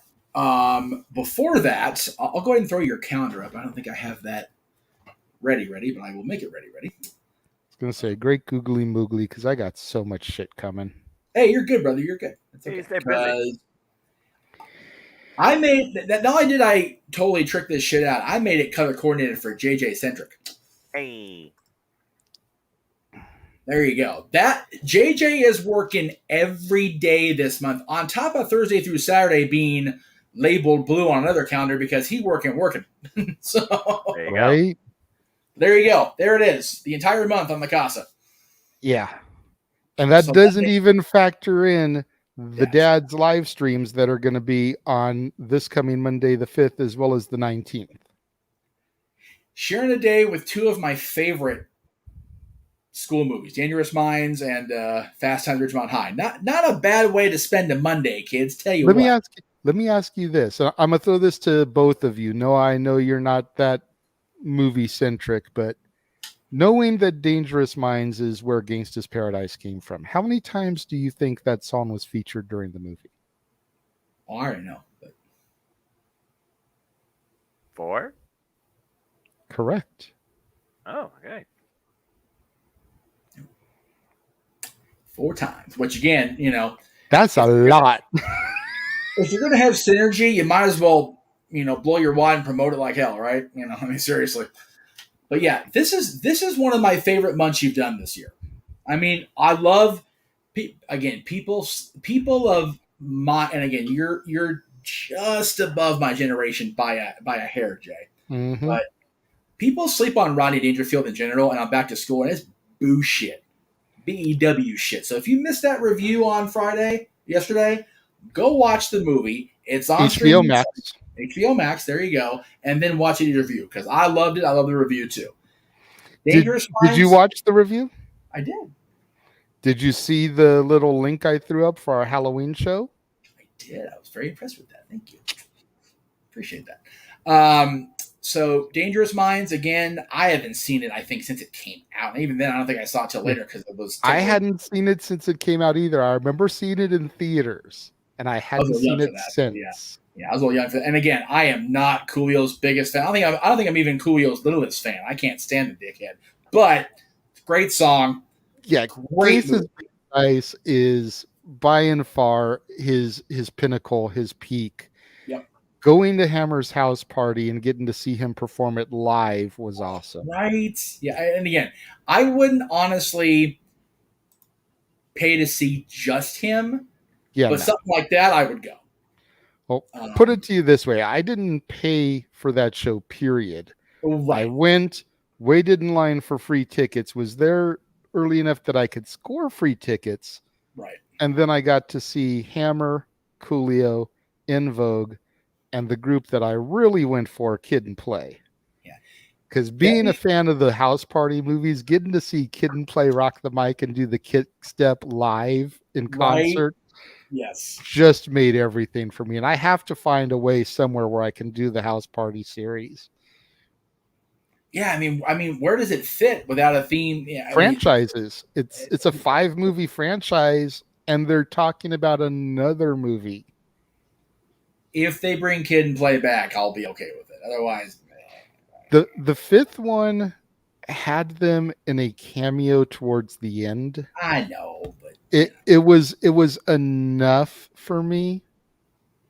But yeah, I read that there's a 6th one coming, and supposedly LeBron James is heavily involved in the production of it. No, so I'm curious to see where that's going to go. I was okay with Space Jam and his involvement in that, so we'll see. But yeah, this is a huge month, like you said. The other movies this week, Stand Deliver and The Substitute. I heard good things about Substitute when it was out, but I had not seen it yet. I will. Substitute is the Wish version of Dangerous Minds. It's kind of what I thought. It's Tom Berenger. The soundtrack was very hip-hop centric. The notable song from that one was Mac 10's Hoobanin with Ice Cube. Yeah, okay. Stand and Deliver, Edward James Olmos, Lou Diamond Phillips. If you remember that episode of South Park with Cartman, what are we going to do with these kids? Yes. Like, that's totally making fun of Stand and Deliver. Right. Yeah. It's so bad it's good, but it's a great performance. I want to say this was Lou Diamond Phillips the same year as La Bamba. Yeah, I know for Edward it wasn't too far off the Selena track, if I remember right. No, it was a few years away because it's about a decade difference. Oh, really? Wow. Okay. Stand and Deliver was late 80s and Selena was like 97. Oh, that's right, because she was shot in 95. That's right. Jesus Christ. Okay. And then Clueless, again, if you're, especially JD is at my age, you haven't seen Clueless, for the love of God, find a way to see this movie before 12. I was going to say, if you grew up in the 90s, you've seen Clueless. Right. Another great high school movie with a Coolio song on the soundtrack, Rolling with My Homies. Fair enough, dude. I forgot about that. You're right, though. I always clown my daughter because when she wears her Hufflepuff pants, it looks like Cher's checkered outfit. And I'm like, you know what? You rocking the Cher gear. And she's like, it is Hufflepuff. She did the same shit to me. I'm like, look, little girl. Here's a picture, and she just stormed off. I'm like, that's right. That's because she's seen Clueless and she hates Cher. How can you not that's hate why. Her again? Noah's going, I'm just going to look her t-shirts. They're doing movie stuff. I feel bad for Noah just sitting there. Then we got Mean Girls. You got Heathers, which That was one that was recommended by Cece. Yeah, I've never Heather's- seen Heather's. Heather's. Shannon Doherty is in it. Winona Ryder, Christian Slater. Yep. Totally 80s. So you've kind of got like an iconic female-led 80s, 90s, and 2000s movie that week. That's kind of the little mini theme there. But The I week honestly think my prior favorite- is urban. Yes. I think my favorite week of the month is the week that we do the X Division show on that Monday because you got Fast Times, you got freaking Breakfast Club, which I adore the Breakfast Club movie. I don't give a shit how that makes me look. And then Ferris Bueller, which is just one of the best things ever done. I just watched Ferris Bueller last night, so I could try to get it in. Is that not still one of the best things ever done in cinema? My God. So Kyra fun. had never seen it, so we were like, Really? okay, we're putting this on. 'Cause Right? we were having streaming issues the last couple days. There was an Yeah, you're outage talking in about the that, area. Yeah. So it's like I should have been watching The Substitute, but I couldn't get the streaming going. So it was like, what do I have out that's accessible? Right. Ferris Bueller. Let's Yeah. put that in. There are so many good people in that movie. Yeah. Like that went on to do some incredible stuff. Some people kind of did what they did, but man, I love everybody that's a star and a feature player in this movie. Yeah, Even Ben you got Stein, for you God's got sake. Matthew Broderick, you've got Alan Ruck, you've got Jennifer Grey, you got Jeffrey Jones before he became Taboo. Right? You got Edie McClurg, you've got Ben Stein. Yep. So good. Yep. Charlie Edie McClurg- Sheen cameo, and he's busted in the police precinct for drugs. How poetic is that? Oops. Yeah, I Charlie got to Sheen in the police precinct for drugs. Okay. I'll take stereotyping for 200, Alex. Or not stereotyping, typecast for 200, Alex. All I know is Edie McClurg I got to meet because she was in Elvira, the original Elvira movie, and she was at the anniversary screening down at the Vista. What a doll. What a sweet, sweet lady. And great in this cast. And then the last week, I've not seen the Dorm Days one because the National Lampoon movies just kind of went the direction they went, right? But Animal House is freaking a gem. I've never seen Animal House. What? I've seen the Shout performance because they used to play that all the time at the Ice Dogs games, And the Kings games later. Yeah, that's true. but I've never sat down and watched Animal House start to finish, and I'm curious to see that. But the Dorm Days movies I saw because they came out kind of around the same time that the Pie movies were popular. Of course, of course. You know, you All got Danielle Fishel, your lovely Topanga in both of them. You've got the Shermanator in both of them. Really? Okay. Yep. Patrick Renna, you know, Ham from The Sandlot is in the first one. Of course he is. You know, you got Vita Guerra, who was the FHM hottest woman on the planet at that point in part two. Should have been. So it's pretty decent casts in both of them. All right. I will say this then. If Dorm Days, let me just cut you off right there. Dorm Days I can't find on streaming anywhere. right, yeah. Thankfully, I own both of them. But Very Dorm Days 2 is on multiple platforms. If we end up doing what I said we could hopefully do and get together next weekend, since that's my last weekend of freedom, we're putting on Animal House. I don't give a shit what we gotta do. We are watching Animal House with me there. I gotta see your reactions. Good Lord. We'll figure it out. And then, of course, new release Saturday. You just had to go up today. The new movie with Owen Wilson that's on Paramount Yes. Plus. For those of you that weren't able to tune in, unfortunately, I wasn't able to get to see Beast. Time and money just was a thing. That's why when Jeff ran the trailer at the start, it was black. It is what it is, folks. I just we really backtrack. don't feel like re-editing the trailer because of that one thing. And plus, he already had to re-edit the October trailer because I called him out on it. So Yeah. it's like done editing. It's Some one of of them- those things, you know, wrestling promoters' favorite phrase: card subject to change. That's right. But this movie I heard is really good and definitely worth your time. So I'm okay with the switch. I have not seen Spy Kids, but I feel like it's very much in a similar vein to Spy Kids, Zoom, Yes. you know, Sky High, that type of thing. Yeah. And you know, With Michael Pena, you know, Luis from Ant-Man as the villain. ooh, I like that. Yeah, it's pretty interesting. There's a scene where he gets a superhero suit, And Ooh. Owen Wilson is like, let's just fight man to man. And he's like, nah, man, it's all about the suit. It's all about the suit. Like, because he's Ant-Man's sidekick. He doesn't get to wear a suit in the MCU. He's like, God damn it, I want to rock the suit. Absolutely. Then you got that. You've got, clearly my ex's favorite Saturday of the month with Sylvester right. Stallone being involved in Samaritan. The trailers for that look so good. It kind of reminds me of Hancock from the trailers. It does. Very much so. It does. Then you got Meacham. You've got Mark Wahlberg and Kevin Hart. That should be an interesting duo. I think if anybody's going to team with Kevin Hart that's not Dwayne, Mark Wahlberg's a great partner for Kevin Hart to play off of. And then I know you're looking forward to the 24th. Oh, God, yes. Clerks 3 is going to be so good. I saw that poster at the theater today. I'm like, I know where JJ's going to be before too long here. Yes. Good on them for finally getting it done. They've been wanting to do that for so long, the whole Kevin Smith team. So good on them. They finally get that shit in. That's awesome. Yes. And of Daniel, course, thank you for your comments in the chat room there. Yes. October is not a can't miss. Yes. Going to be breaking out. I want to singled out one of the movies because the Freddy and again, of course, for September, Stat Boy Sports Bar features Dory Lou, Warzone on Sundays. That's the usual shtick Walter Cruz would say on the Nerdy Houston stuff. But man, people tend to love a lot on the original Nightmare on Elm Street, as they should. Mm-hmm. But the ones in between that and New Nightmare just kind of get all lumped together, at least the way I observe it.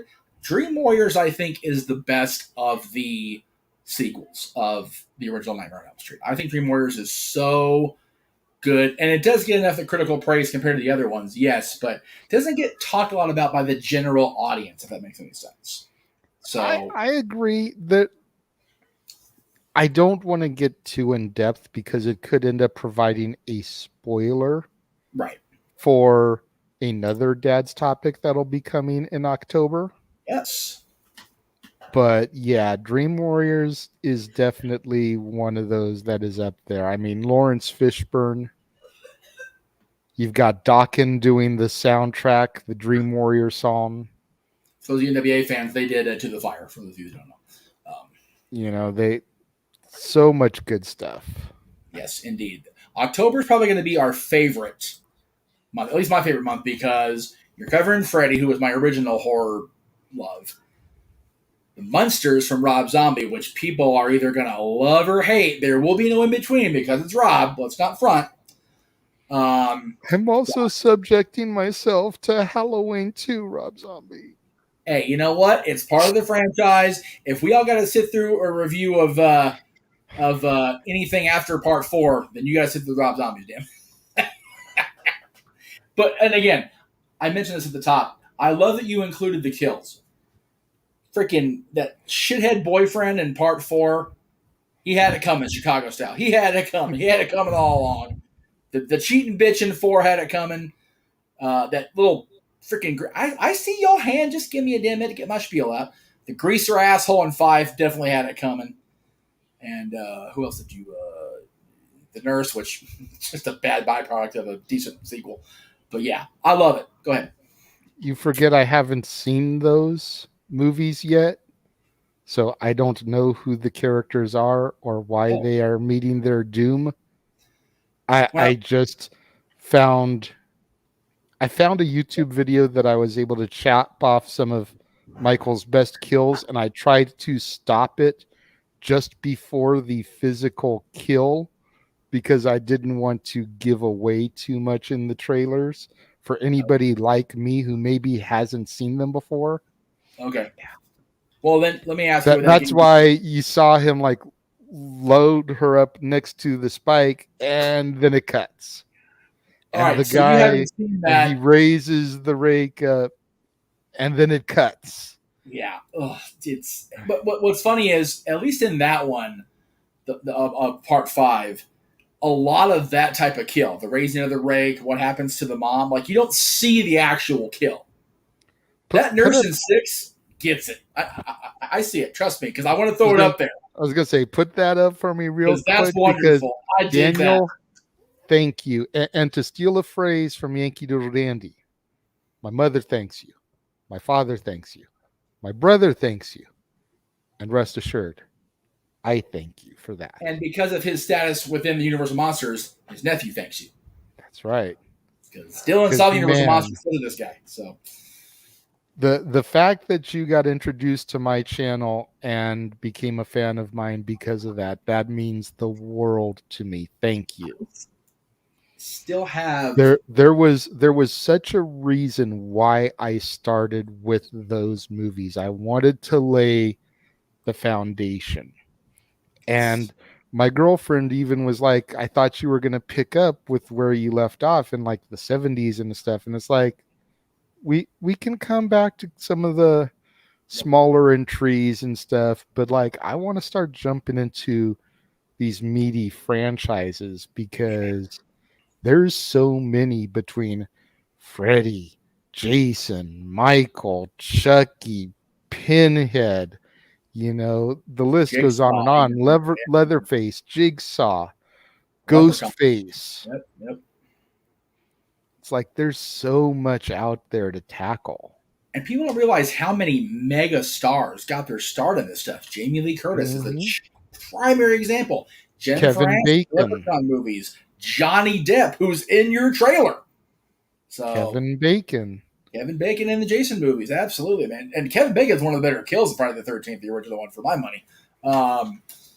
Just a brutal. But yeah, I think Johnny Depp's ultimate fate in the original Freddy movie is still one of the biggest mind F's for me, because I hadn't seen that until after I got with Dylan's mom, who was I think still is a huge Johnny Depp fan. And she's not a fan of that franchise anyway. She's a very scary antagonist. But man, did they get Johnny in like, oh, Lord. I forget when it is that I have it booked for, but I am planning to do an entire Johnny Depp month down the road. There you go. Without touching the Pirates films. Well, there you go. Because that's more of a Disney or a franchise thing anyways. Exactly. It's its own franchise. When I do months like that, I try not to do movies that have sequels, trilogies, franchises. I try to do as many standalones as humanly possible. If I have to buffer with something, I will. But I try to avoid that because that's where movies with one sequel come in. That's where trilogies come in. That's where franchises come in. Exactly. I will say this: if you're going to do a Johnny Depp month, there's a lot of good stuff in Johnny Depp's filmography. I Very can't much so. remotely deny that whatever's going on with Johnny right now, whatever will go on with Johnny, going forward, it kind of just is what it is, right? Actually, I just looked ahead. It is booked for next year in June because it'll be his 60th birthday. That's right. We talked about that. That's right. Okay. Johnny Depp turns 60 next June, believe it or not. That just makes me feel, right? It's like I will be 47 next year, so Johnny Depp is 13 years older than me. Well, there you go, and not far off on the month either. You figure that you're both summer babies. I will say this: when you do Johnny Depp, if you don't have it on the list, I request you do Crybaby. It's on my list. And I want to be on that show. Okay. Because of this right here. It is definitely on my list. One of the few. It is actually the first one that I'm doing. It is perfect. June 1st. June 1st. All right. Renegades Reviews, special feature. There you go. Well, we're starting to get staticky on your end, my friend. So we got all your plugs deeply. Yes. Of course, can't go anywhere the rest of the month or the rest of the year until we get through tomorrow and the Odyssey that the Simple Man with Spectacular Voice will be on across multiple brands, across multiple federations, across legitimately space and time, because worlds will collide tomorrow and we will go all out in our presentation. But Noah, you give us the great closing every time we do a presentation with you, and now that you've had a chance to rest your voice after today because you've been t-shirt shopping as we've going into our redonkulous movie spiels. My friend, send us into Sunday morning as only you can do, brother. It's all the usual. I'm just trying to finish up this church PowerPoint too. So many PowerPoints, Excel sheets. But anyway, thank you, Jeff. Thank you, JJ. Thank you to the entire Jeff Meacham Network and Multiverse Media. Appreciate all you too. But you want to know more about me? Know this. I am just a very tired now, simple man, and a lifelong fan of professional wrestling. Damn it! But I digress. Find me on Instagram, Twitter, and YouTube at Foster1916 for all things wrestling. As Jeff alluded to, I'll be back right here at the Jeff Meacham Network to call both Worlds Collide and AEW All Out in full. And then I'll be back on the Daily Sun to recap review of AEW All Out. Go check out our preview predictions there. And as always, I like to conclude there are no winners, no losers, no betters. There are just fans with opinions for this passion we all share. At the end of the day, folks, support one another, respect each other, protect your mentality too, and just enjoy life and enjoy professional wrestling too. It's as simple as that. Thank you, brother. I appreciate it. For the Renegade J.D. Williams, our masterful moderator, even though he didn't do a damn bit of it tonight. You know what? I was so unprepared for tonight anyway, so it's all good. If this is going to be our final official open mic night with you only popping in here and there where you can, it was only right to let you end the show and moderate it this evening. And again, it's one of those. I'm definitely going to miss this on the regular when you guys do pay-per-views, and I'm having to try to find a way to watch from various corners of the house of mouse when the shows are on, because it's going to be weird not being at this desk. I'm not going to lie. But at the end of the day, post pay-per-view, open mic started out as a post pay-per-view thing with you, Noah, and James. We were throwing out to Mikey if he wanted to come in and fill for James, but at the end of the day, I was filling in for James today. It's still the original trio. I'm here. You were running shit. Like Noah says, it's as simple as that. I appreciate that. So again, please do not forget that these two gentlemen and James will be carrying on the super card presentations on the weekends. So come on back for, I guess the next one's Extreme Rules after this weekend, yeah?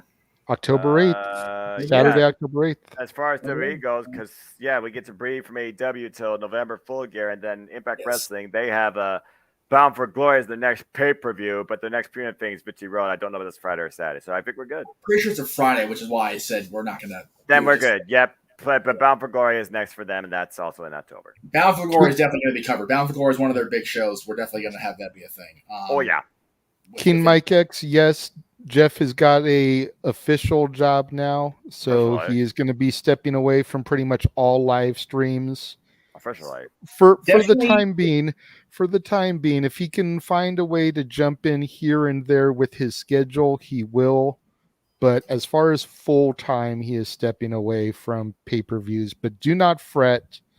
Noah, myself, James will continue to bring you guys the content that you have learned and come to expect from us.